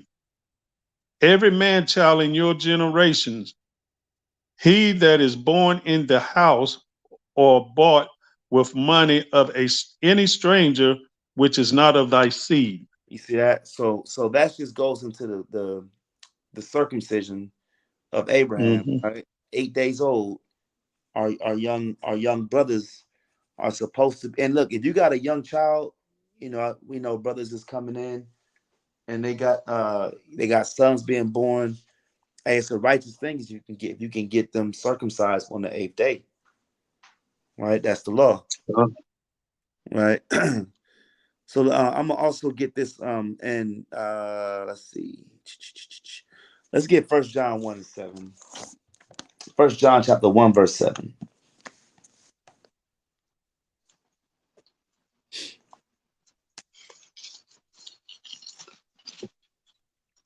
It's the book of 1 John chapter 1 verse 7. Come on.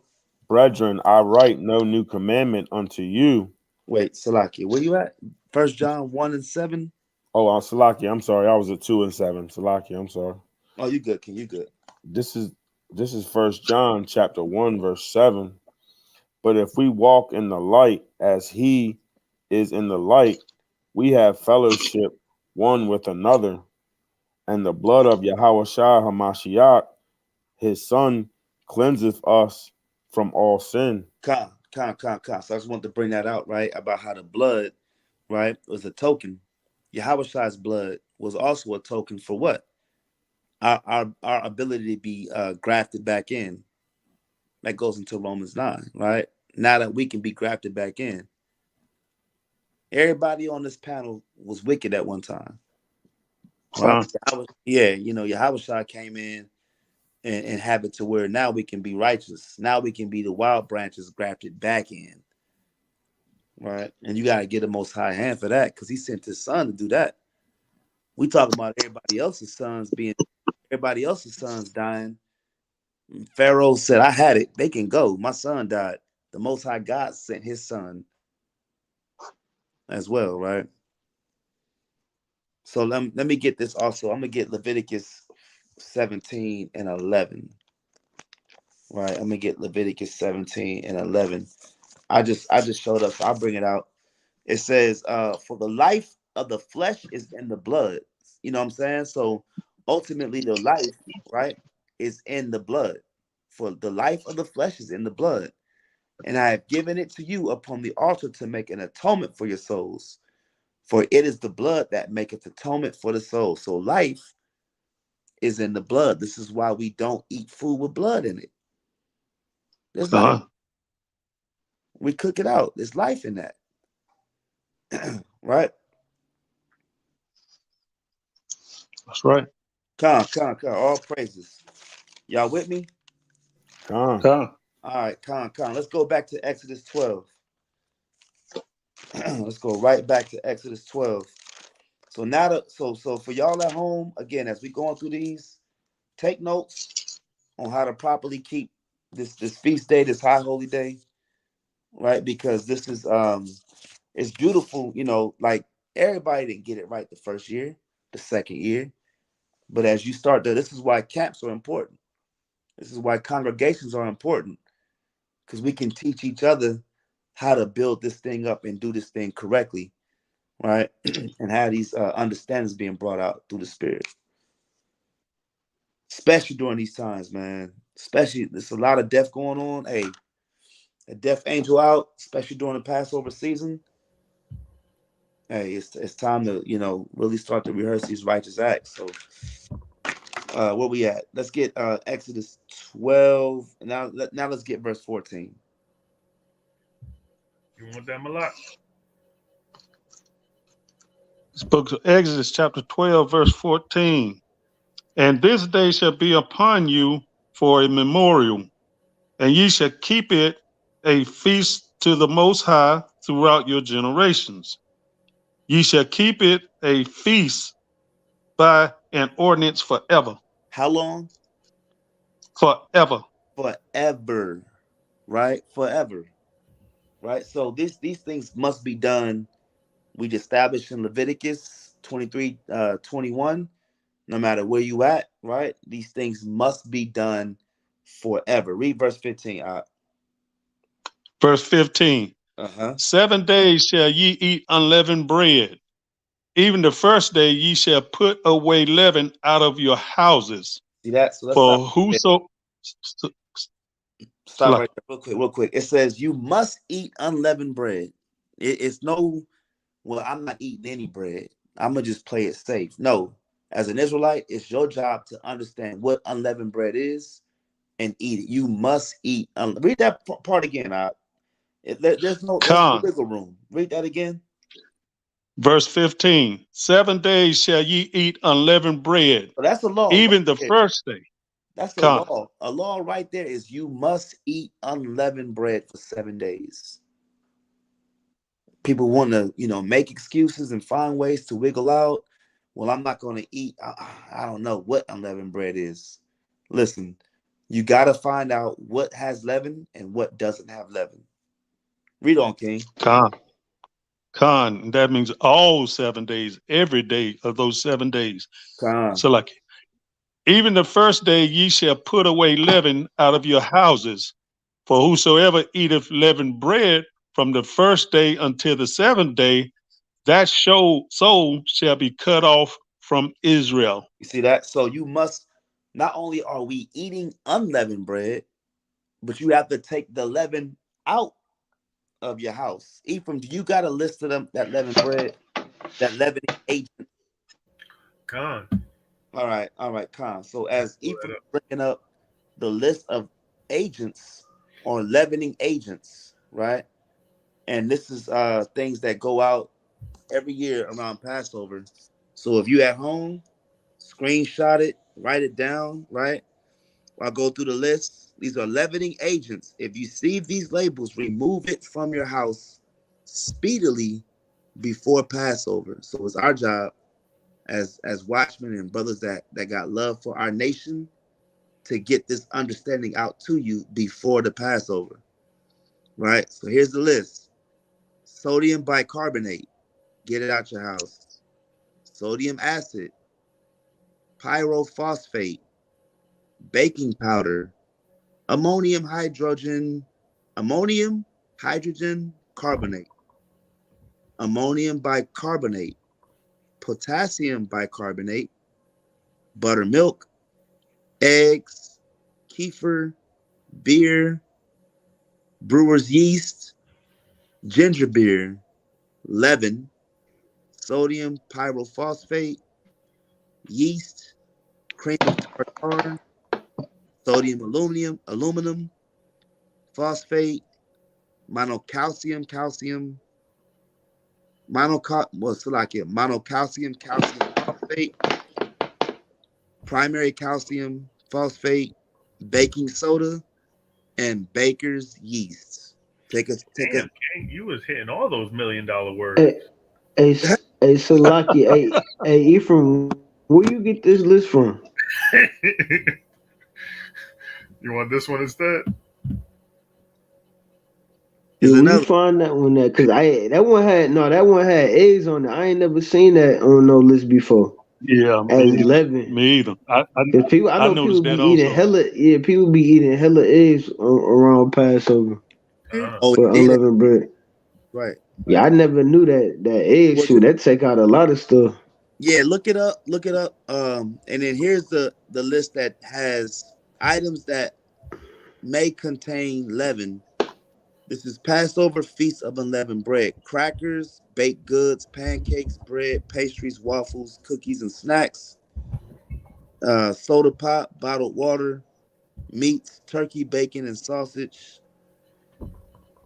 And it says check Mm. package and ingredients: salad dressings, contain sauces and vinegar, beer and alcoholic beverages, canned goods, medicines, seltzers, Boris yeast, packaged cheese, pre-sliced or shredded, pre-packaged meals, including cooked, prepared entrees, sauces, and seasonings.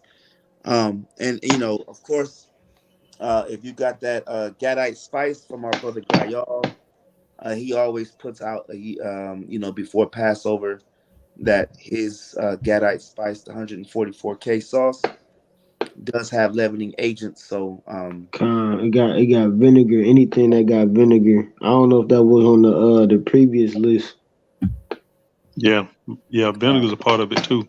So Yeah, I was but looking at Slovakia. I was looking at the eggs, right? And I guess it's just the way that they're used because you can use eggs as a leavening agent if you like separate the yolks and just like whip up the crap out of the white. mm-hmm. That sounds very tough to do. Whip out the crap out. oh, Yeah, I ain't know that. I was finna say because people be eating hella eggs for Yeah, unleavened bread. I was finna say, damn, I can't even eat eggs. Hey, yeah. Ephraim and Malak, man, that's everything they eat, man. They go turn into stick figures. Ephraim and Malak, No yeah, more IHOP crust. they gonna be No more. finished. Yeah, Ephraim and Malak go turn Hey, into stick figures. the playing They savior go, might as well just eat fruit and vegetables. yeah, you can't even eat all. Hey, Malak and Ephraim go be outside eating grass, and they gonna be out there eating grass Damn. with unleavened bread. hey, when y'all get a chance, Man, Malak had a good point. You're gonna be uh, fruits and when y'all get a chance, talk to the veggies. talk to the That's priest right. about his understanding on that because he actually has a deeper breakdown on that. Well, that's only for YAHAWAH'S camp and YAHAWAH'S camp only. Pull him to the side and say, "Hey, what should we be eating during the week of unleavened bread?" He got a good understanding on that. So Yeah, yeah, he go have y'all real skinny. yeah. We ain't gonna be looking the same after them 7 days, boy. It's already started. Hey, Salaki. Also, I don't know if you brought it out, King, yet or not, but I remember the priest telling us, of course, we know we got to take it out of our houses, but it doesn't necessarily mean you have to throw it away. I mean, it's probably Right. best to throw it away, but he said you can keep it in your vehicle. Just Con, don't bring it back into your houses till after those days are up. that's a good point. That's a real good point. Yeah, I know some people have sheds in the back, maybe at their apartments, or they have a car, or some brothers got property. Again, you can ideally, you want to start eating your leaven up now, right? Eat Con, your leaven now, and then that way and this comes with experience. Your first Passover, you probably don't know what's going on, so you kind of just putting everything out your house, you throwing stuff away. I know my first Passover, my first two, I was throwing mustard out and then just buying it again, when I went grocery shopping. Damn. And then con. over time, right, you just you start congregating with brothers and sisters, you know, your wife start watching videos and she start getting ideas, right? So all these things you kind of say to yourself, all right, well, let me go ahead and prep for it, right? To start eating the leaven up now, and then whatever's less, you know, you put it in a box, right? Put it outside your house, and then there you go, right? Dang, even I Con. learned something new. I ain't know about them eggs then. I Yeah, Dang. know. man. I don't even think that they are really a leavening agent unless you do, unless you whip the whites up and then, then it becomes a leavening agent. But other than that, I don't think they are a leavening. That's why I asked you when you found that list there. I was gonna say, what the hell? Should I give the shout outs? I'll give the shout outs. So shout out to WFI for these two wonderful lists. Um, I think we agree with the majority of everything on here. I had Con. to take eggs Con. off. Dang. And you know what? They keep it in mind. You know, pretty much everything you make, like a cake, pies, or bread, or like you say, anything, they always putting eggs in it. That's right. That's right. Con. Con. So there you go. So if you don't have the list, there it is right there. Screenshot it, send it to your family. And get that leaven out your crib. All right, I get the think what I'm leaven going out to do your is crib. I'm going to post it on the community page also, just so that brothers and sisters can get a nice shot of it. Con, the water king. What you talking about? The group me? No. On the Oh, YouTube community page, the con. different tabs. There's a Yeah, community tab where we can post little, if like something's going on, any yeah, events. yeah. Malak don't know nothing about that. He old school. He don't know nothing about that. I don't. That's why I said that. Uh, con. All right, where we at? Verse 16. Exodus 12 and 16. Come. The book of Con. Exodus, chapter 12, verse 16. And in the first day there shall be an holy convocation, and in the seventh day there shall be an holy convocation to you. No manner of work shall be done in them. So let's stop right there. Right there, right? It's a holy convocation, right? A holy convocation. No manner of work. We talk about we treat this as a Sabbath. So, you know, if you can't get time off now, um, I mean, shoot, maybe if we hear next year, most high willing, brothers and sisters can get the day off, the night after the Passover, right? You want to have that day off, or you want to have that night off, most high willing, and of course that last day or that seventh day, you also want to have that day off because we got to congregate, we got to hang out, have a good time, right? It's the beautiful part about being Israel. We see each other a lot. We always get faces, and And we. that's the same with the tabernacles also. That's right. That's right. That's right. So if you can get that day off, if you can find a way to get off, or if you work for yourself, ultimately you don't want to work the day of the Passover or the day after, right? The night of the Passover going into that next day. You got to take that day off from working. And then, of course, the seventh day, right, going into that eighth day, you also want to take that off as well. All right. Read on, King Salakia. Come. Oh,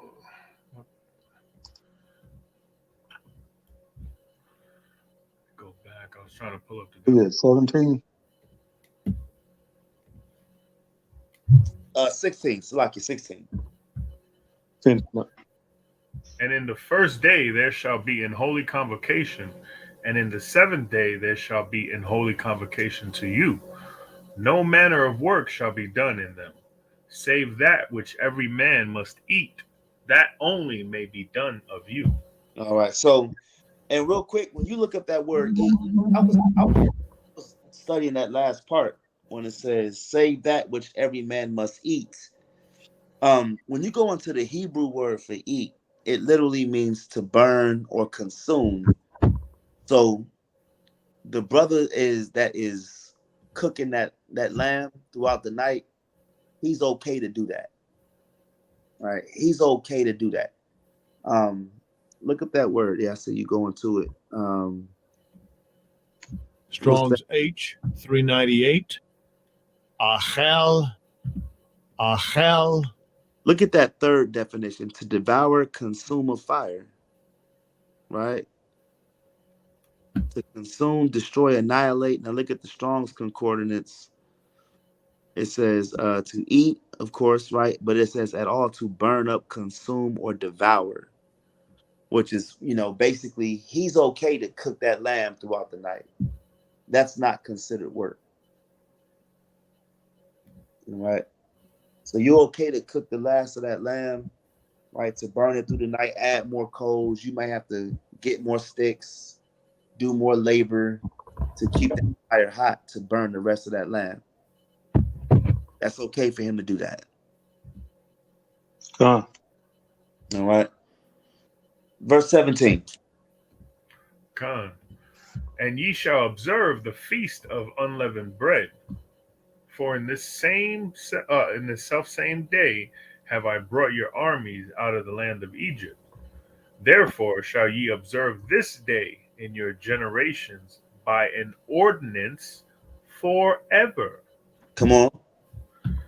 In the first month, on the 14th day of the month at even, ye shall eat unleavened bread until the 21st day of the month at even. Read on.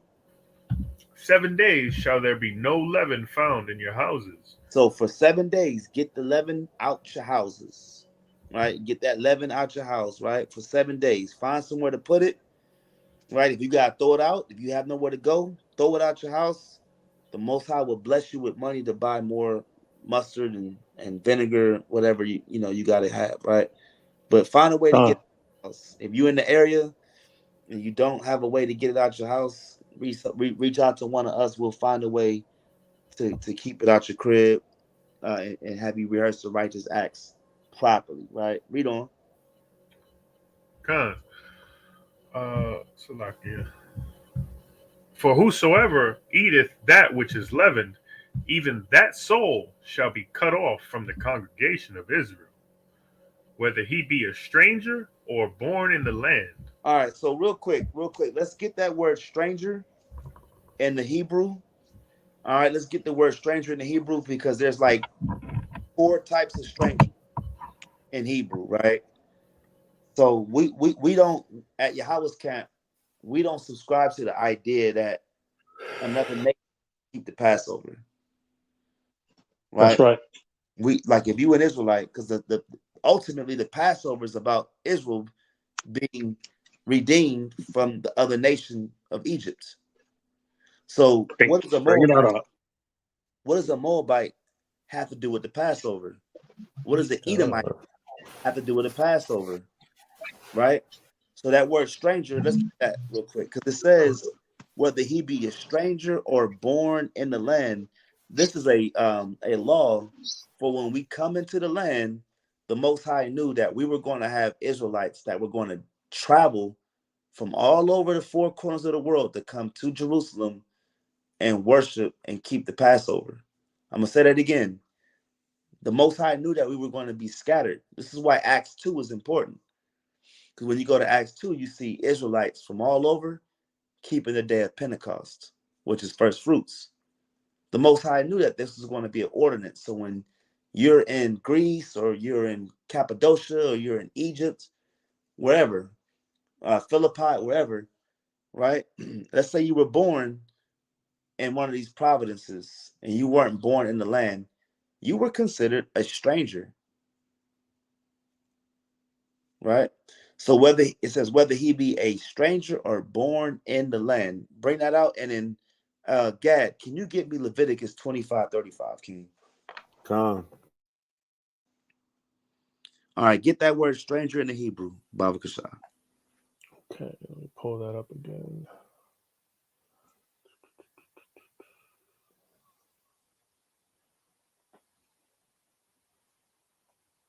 Strong's H 1616. Gar. Gar. God, right? And the form just below that, Geir. Geir. Mm-hmm. It says a temporary inhabitant, a newcomer lacking inherited rights, of foreigners in Israel, though conceded rights. Right? The sister Dana Yasha Allah says, Shalom question Baba Kasha, when does the 7 days begin? All right, so sis, the 7 days starts the night of the Passover. So at YAHAWAH'S camp, we keep our Passover on April 5th. So our 7 nights will begin that night, right? We're going to go all the way until what's that? The 16th, I think. Wait. Yeah, I 13th. think that would be Tuesday night, the next Tuesday night. To next Tuesday night. So if you keep in the Passover with us, or whatever you keep your Passover, sis, just go from 7 days after that first night. So again, our night is the 5th. Let me pull my calendar up. So the first night will be Wednesday night. The Thursday night is the first day. And then Thursday night, the Friday night is the second day, and you just keep going till you get to the 7th day. And then the 7th day at sundown will be the end of Passover for unleavened bread. And Tuesday Eve. That's Tuesday evening, correct? So 7 nights after your Passover is when you can bring 11. The next day, the next night, Salakia, that next night is when you can bring your 11 back into the crib to your house. And the sister says so that would be sundown Monday. That would be sundown Tuesday. That would be the end of the 7 days. Because we go evening to evening, sundown to sundown. That's a good question.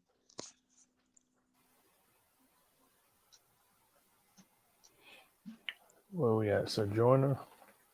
Khan. What's that in the Hebrew? Is Gar or Ger. Stranger, alien, sojourner, stranger. So now we got to get context. This is one of those definitions, right?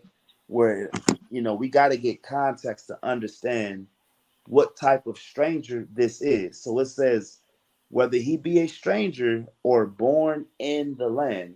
So Gad, you got that Leviticus 25:35 out? Come, bring that out. This is the book of Leviticus, chapter 25, verse 35. And if thy brother be waxen poor. If thy what? If thy brother be waxen poor. So who's the brother of an Israelite? An Israelite, correct? All 12 nations. All 12, right? It says, 12 tribes. brother be waxen poor. Read on. And fallen in decay with thee, then thou shalt relieve him, yea, though he be a stranger or a sojourner, that he may live with thee. Read on. Verse 36. Take thou no usury of him. So usury is interest. If I give you $1, I expect $1 back. I'm not going to expect $1.10. All right, read on. Take thou no usury of him or increase, but fear thy God, that thy brother may live with thee. That thy brother may live with thee. Come on. Verse 37. Thou shalt not give him thy money upon usury, nor lend him thy victuals for increase. That's it on that, right? So you get the law right there. This is why if we keep these laws, our nation can become financially dominant. Because when I open a business, you open a business, I'm not charging you interest. But for the other nations, I can charge usury. I can charge usury on a Moabite, a Hamite, right? I can charge interest to the Ethiopian. But to other Israelites, I can't do so. And that's the same word. That's gar, right? In Leviticus 25, 35, and 36. That word for stranger is the same word here, right? So context is key. Context is key over everything when you talk about what we're talking about here, because if you read it without, understanding this, like getting this breakdown, you're going to tell a heathen that they can keep the Passover because it says a stranger, and guy just sees stranger, and he says you can keep the Passover. You can keep the Passover. No, it don't say that. It has to be an Israelite that's born outside the land. That's a stranger in this context, right? Let's get verse 20.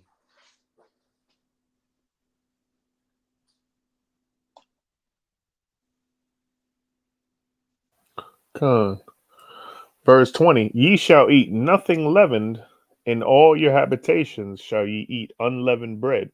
Mm-hmm. Then Moses called for all the elders of Israel and said unto them, draw out and take you a lamb according to your families, and kill the Passover. So he called the elders, right? He called the elders to do so, right? And he said, draw out and kill the Passover. Come on. And ye shall take a bunch of hyssop.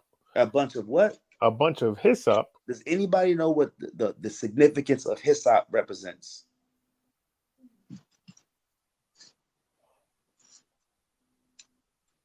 La'ah. Okay. Read it again. And ye shall take a bunch of hyssop Mm-hmm. and dip it in the blood that is in the basin, Mm-hmm. and strike the lintel and the two side posts with the blood that is in the basin. And none of you shall go out at the door of his house until the morning. Until the morning. So ideally, when you keep the Passover at night, you stay in the crib. Keep the Passover and you stay in, right? Because that death angel is rolling through a city near you. That's Right? right. So let's get the idea of hyssop. Right? Now we understand what blood represents. Blood represents, in a way, the cleansing Life. life, right? By cleansing, right? A cleansing by life. Christ's blood cleans us and then gives us life. When Christ died, our sins, we are cleaned, we're cleansed, right? And then we become a new creature. We have life. So can someone get me Psalm chapter 51, verse 7? And then whoever doesn't get that, I need brothers to get me Joshua 2 and 19. So Psalm 51 and 7, and then Joshua 2 and 19.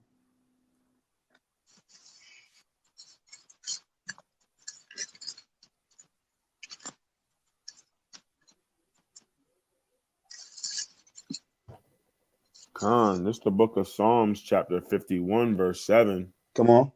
Purge me with hyssop, and I shall be clean, Uh-huh. and wash me, and I shall be whiter than snow. You see that? So hyssop is a cleaning agent. We're talking about a cleaning agent, right? So when it tells you in verse 22, and ye shall take a bunch of hyssop.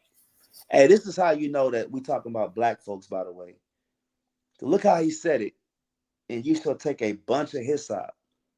Like when I was coming up, we'll say this is how they say on the West Coast. They'll say, and you shall take a gang of hyssop.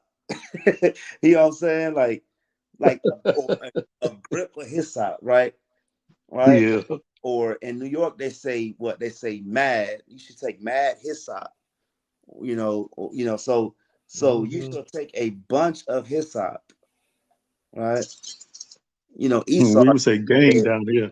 Yeah, we say gang. Like you should take a dang, cuz. Take a gang of that hyssop, cuz. You know what I'm saying? So this is we Gang. talking about Israelites, man, right? Take a bunch of hyssop and dip it in the blood. This represents cleansing the house. You clean the house. Remember, and we're going to go into it, but the idea was that we would be absolved or be found worthy for the death angel to not come through and kill us. Take a bunch of hyssop. Now, the brother Joshua said, purge me with hyssop, and I shall be what? I shall be clean. Wash me. It's like detergent, like bleach, right? These things it's a cleansing agent, right? Where we at? So that was it on that. Con. Con. And who got that Joshua 2:19? Slakia, let's This is get the book of Joshua. start at 18. Slakia. Con. This is the book of Joshua, chapter 2, verse 18. Behold, when we come into the land, thou shalt bind this line of scarlet thread in the window which thou didst let us down by. Mm-hmm. And thou shalt bring thy father and thy mother and thy brethren and all thy father's household home unto it. So let's stop right there. We're talking about Rahab the harlot, a Canaanite, a heathen, right? Rahab was a heathen. She was a Canaanite. And because she blessed the men of Israel, right? The brothers of Israel gave her a gift. They said, listen, the scouts said, hey, we're not gonna mess with you. We getting ready to take over this land, but you're gonna be all right. You gotta put a token or a sign, right? You see the parallel right here? It says scarlet thread. What color is scarlet? Anybody know what color scarlet is? Ain't that like red? Yeah, It's like red, red. right? What color is blood? Red, Red. right? So you're seeing that the men of Israel told Rahab, put this scarlet thread in your window. This was now a token, right? And then they said, put everybody in your household, your mom, your dad, everybody, come into the house, right? Read on, verse 19. Verse 19. And it shall be that whosoever shall go out of the doors of thy house into the street, his blood shall be upon his head, and he will be guiltless. And whosoever shall be with thee in the house, his blood shall be on our head, if any hand be upon him. So Rahab, who is in the genealogy of Christ, right? Rahab is a foremother, right? In the lineage of our king, Hamashiach Yahawashi. You're seeing that she got a pass. And they said, listen, if men come into this house and kill you, the blood will be upon our head. But because you have this token, because you have this sign, this insignia, we're going to pass over you and kill everybody else because Rahab helped us. There's a parallel between the blood on the token of blood on the doorposts and the lintels, and also the scarlet thread that Rahab had on her doorposts. So it's similarities there. And she got the same Passover that we got in Egypt. And at that point, Israel was the death angel to the Canaanites.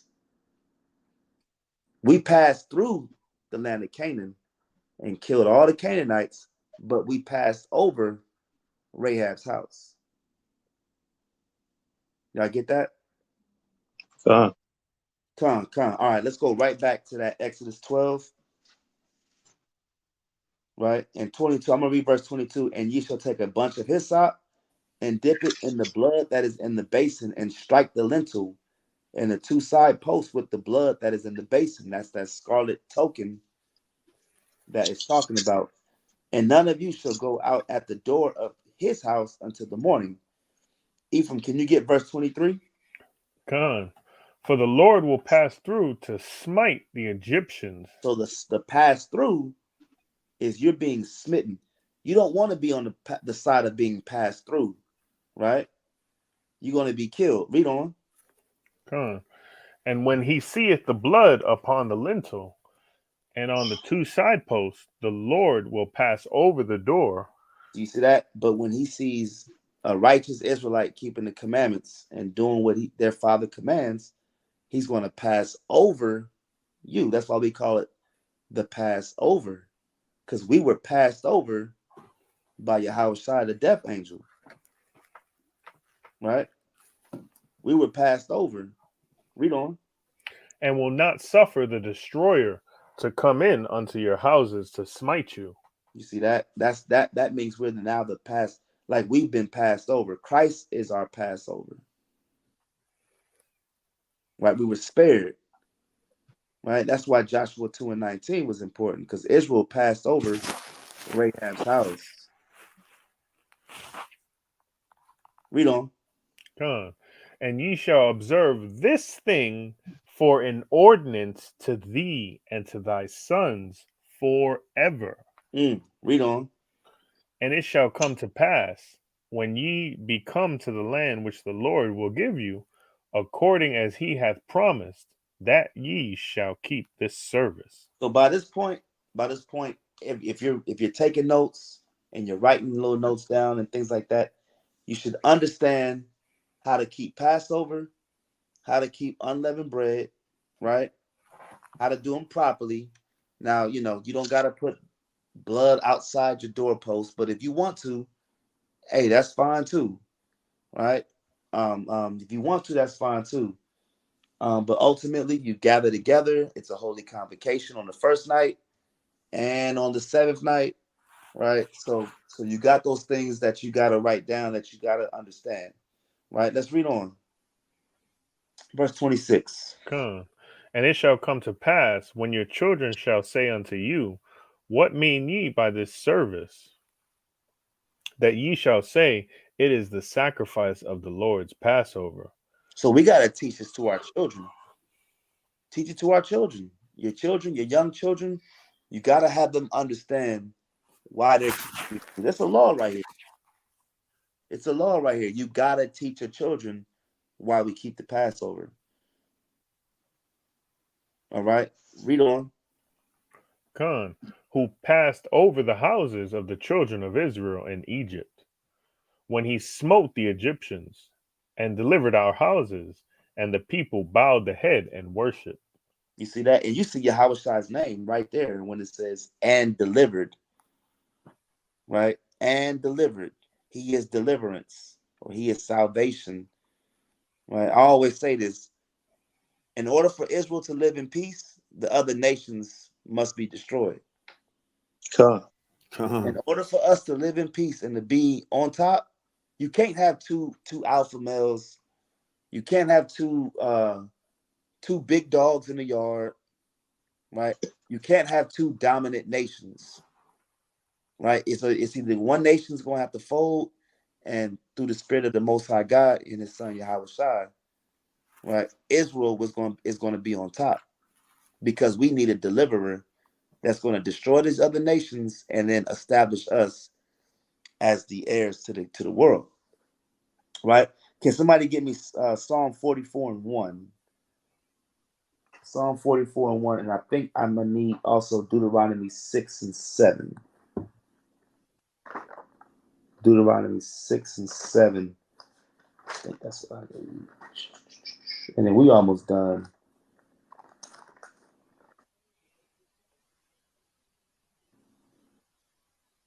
Yeah. Who got Psalm 44:1? Yeah, that's it. Bring it out. Khan, this is the book of Psalms, chapter 44, verse 1.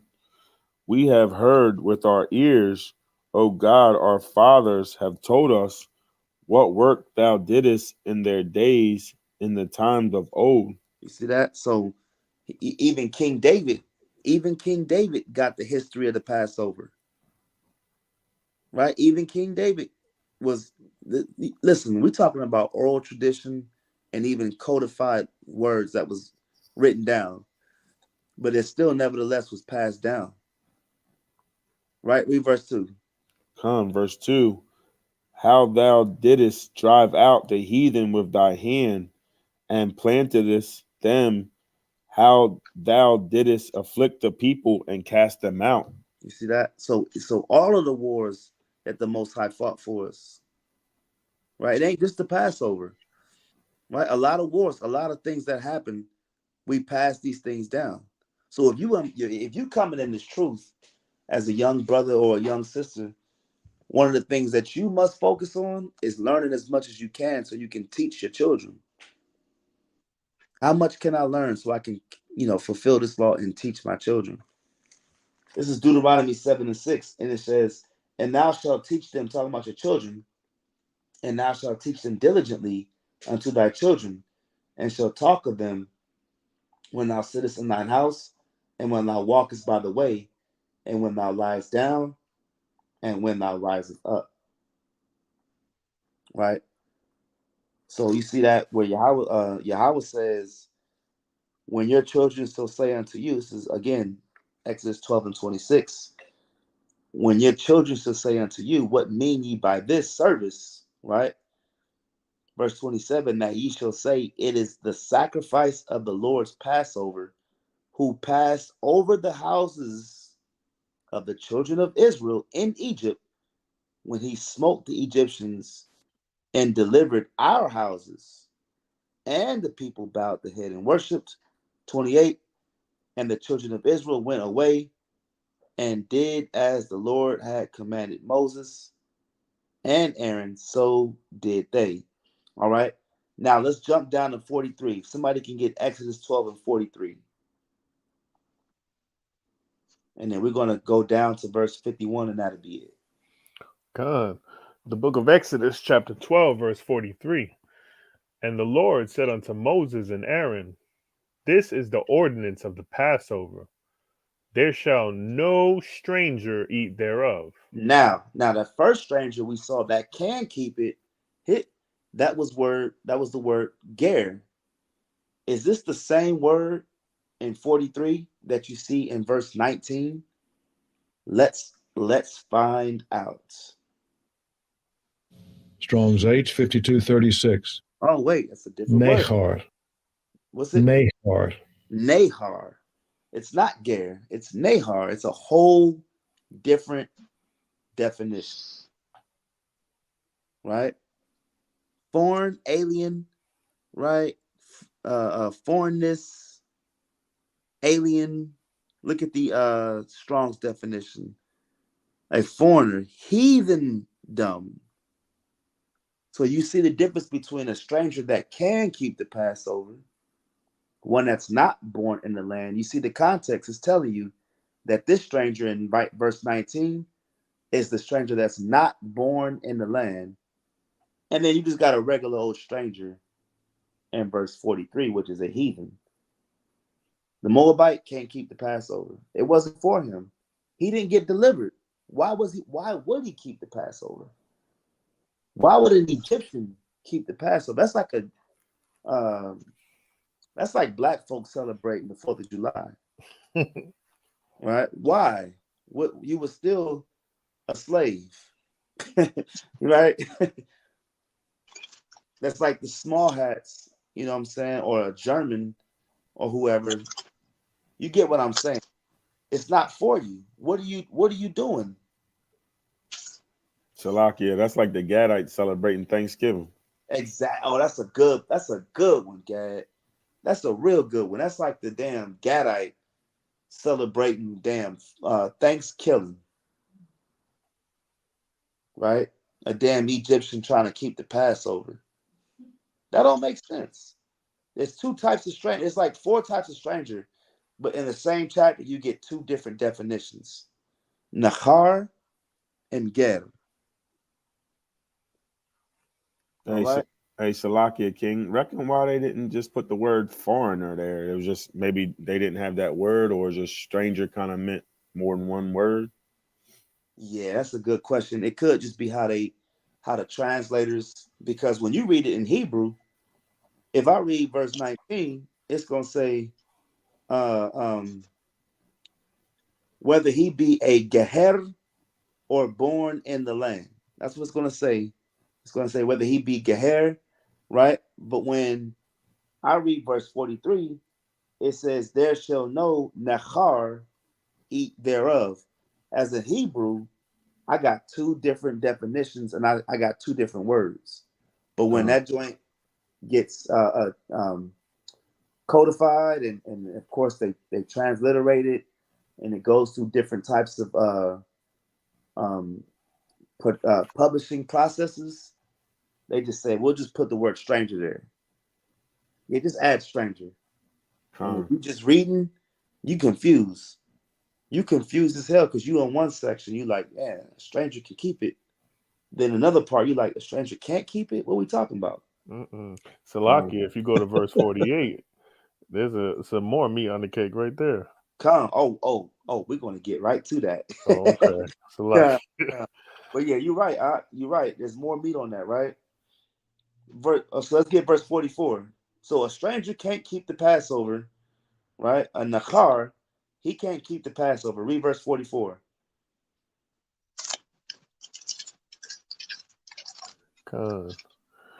But every man's servant that is bought for money, when thou hast circumcised him, then shall he eat thereof. So here's another qualification on keeping the Passover.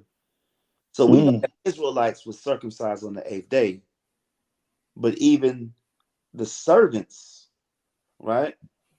Also, so we have to be circumcised, right? So if a brother's not circumcised, according to the law, he can't partake in the Passover. All right, must be circumcised. Read on. A foreigner and an hired servant shall not eat thereof. So the foreigner, right? That Nachar, even that hired servant, you can't eat it. And now you can also just, at this point, you can use common sense.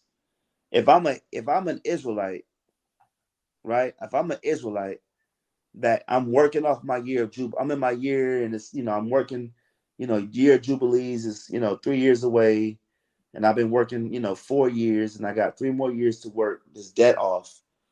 I'm an Israelite. I can keep the Passover. That servant is not talking about a Moabite that you have in captivity. Mm-hmm. That's a whole different deal.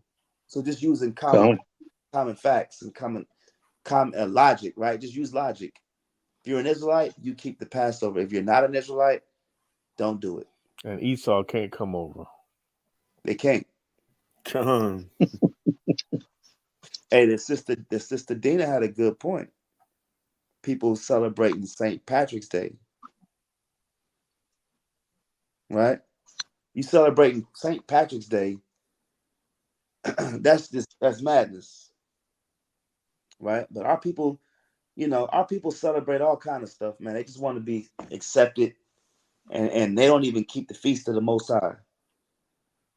We'll celebrate St. Patrick's Day and we'll celebrate Thanksgiving and all, but we don't keep none of these days right here.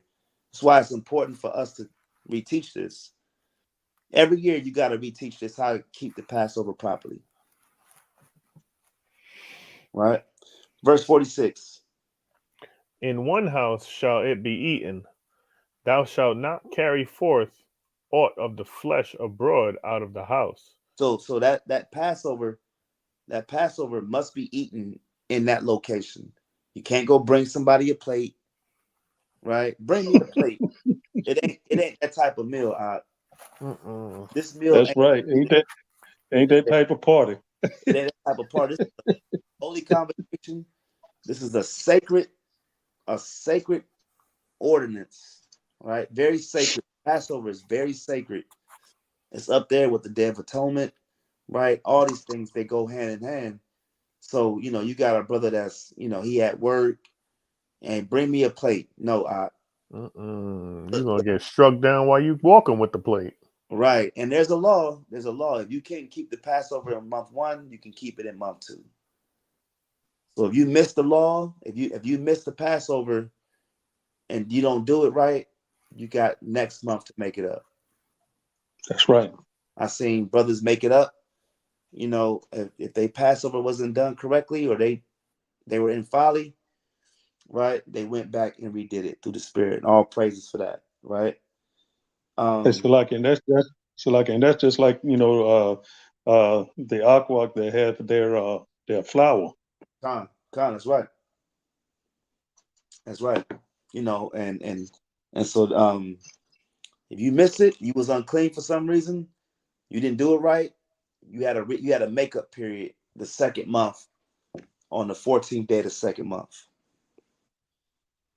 All right. Finish that out, verse 46. And then somebody get me John 19:33.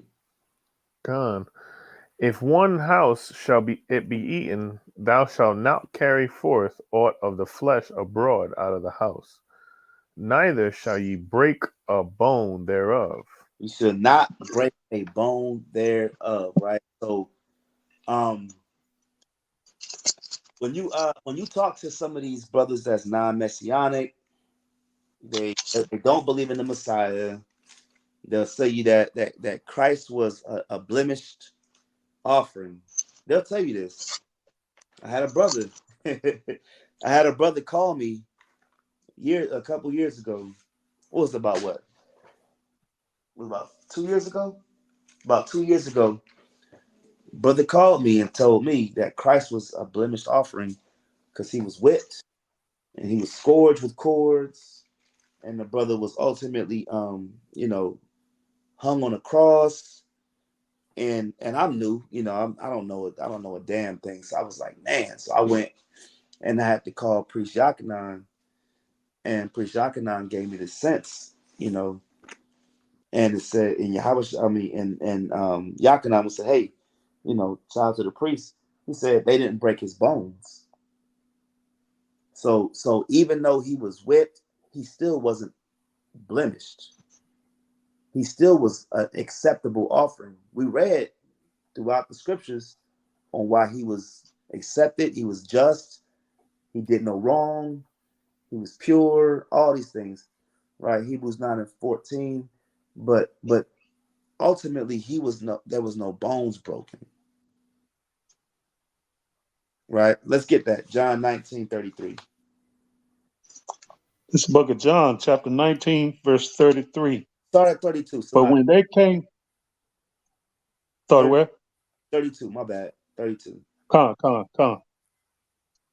Verse 32. Then came the soldiers and brake the legs of the first and of the other which was crucified with him. Mm-hmm. Verse 33.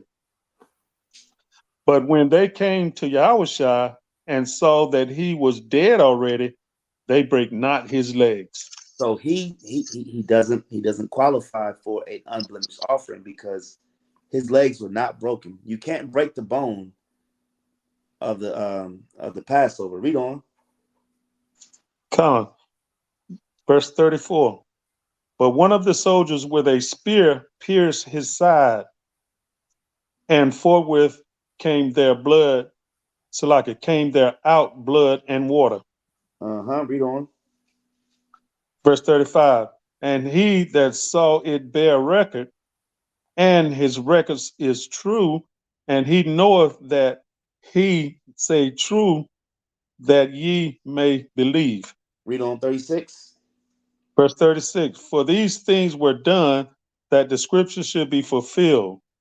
A bone of him shall not be broken. It's a bone of him, right? Shall not be broken. Where do we find the scripture at? I think that's Psalm 34:20. Let me see if I can get that real quick for the sake of time. This is Psalm 34:20. He keepeth all his bones, not one of them is broken. That's Psalm 34:20, right? The scripture is fulfilled that none of his bones was broken. So that means Christ was an acceptable offering. He was accepted, right? He was not blemished. All right. Come. All right. Let's finish this last one out. Let's get Exodus. Where we at? 12 and what was that? 40. Let's get 47. Gone. All the congregation of Israel shall keep it. And when a stranger shall sojourn with thee, and will keep the Passover to the Lord, let all his males be circumcised, and then let him come near and keep it. And he shall be as one that is born in the land. Mm-hmm. For no uncircumcised person shall eat thereof. You see that? So this stranger again is Gar or Gaher, however you want to pronounce it. That's still Strong's H1616. Now we're going right back to that same stranger in Exodus 12 and 19. One that is a sojourner, an Israelite that's from, Compton, California, or, wherever. He's coming amongst the other brothers. He's as if he's born in the land, right? It says, and he shall be as one that is born in the land. That's that stranger we're talking about. We're not talking about another nation, right? Verse 49. Con. One law shall be to him that is homeborn, and unto the stranger that sojourneth among you. Mm-hmm. Thus did all the children of Israel, as the Lord commanded Moses and Aaron, so did they. Mm-hmm. And it came to pass the selfsame day that the Lord did bring the children of Israel out of the land of Egypt by their armies. By our armies, right? So, ultimately, through the spirit of Yahweh Shem Yahushua, hopefully this was a good understanding on the Passover. We right at 2.5 hours. I want to thank the brothers that was on tonight for adding the precepts, putting their knowledge in, putting their brick in. The water to y'all brothers for bringing out those mighty precepts, man. Love y'all brothers for that. And thank you for the sisters that was in here asking questions, adding their insight as well, being modest and being in quiet in the congregation as we were able to bring this truth and sincerity out. Hey, listen, at the end of the day, if this understanding is food to the stomach, man, hey, meditate on this throughout the week, so that way when we bring this in, you're gonna hit the ground running, come the night of the 5th. All right. So, most high willing, this was edifying. If anybody got any questions, please feel free to add them into the chat. Please feel free to add your 2 cents, add questions if you have it. Other than that, if brothers want to add anything as we start to shut this thing down, please feel free to do so. I'm gonna go on mute. Yeah, that was a powerful lesson through the spirit and power of Yahweh Bashim Yahushua. All praises. Khan, mighty breakdown, King, mighty breakdown. Come on. All praise to the Most High. All praises, all praises. And with that, man, I want to give all praises to the Most High God. We say, Kahala, Abanawa Yahweh, Ba'Shem Mashiach Yahweh Shai. As we go around the panel, I'm going to go ahead and start it off. I'm Brother Officer Taziar Ra'am. I'm Brother Yahshua Ban Yahweh. Brother Malak Judah. Brother Ephraim. This is Brother Joshua Bungad.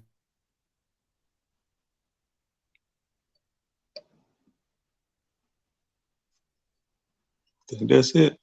And that's it. And like the brother said, we're going to take this off. But I think I want to take us off with a song, one that I just found. And I want to know if y'all brothers know it. Right? I'm going to put it on right now.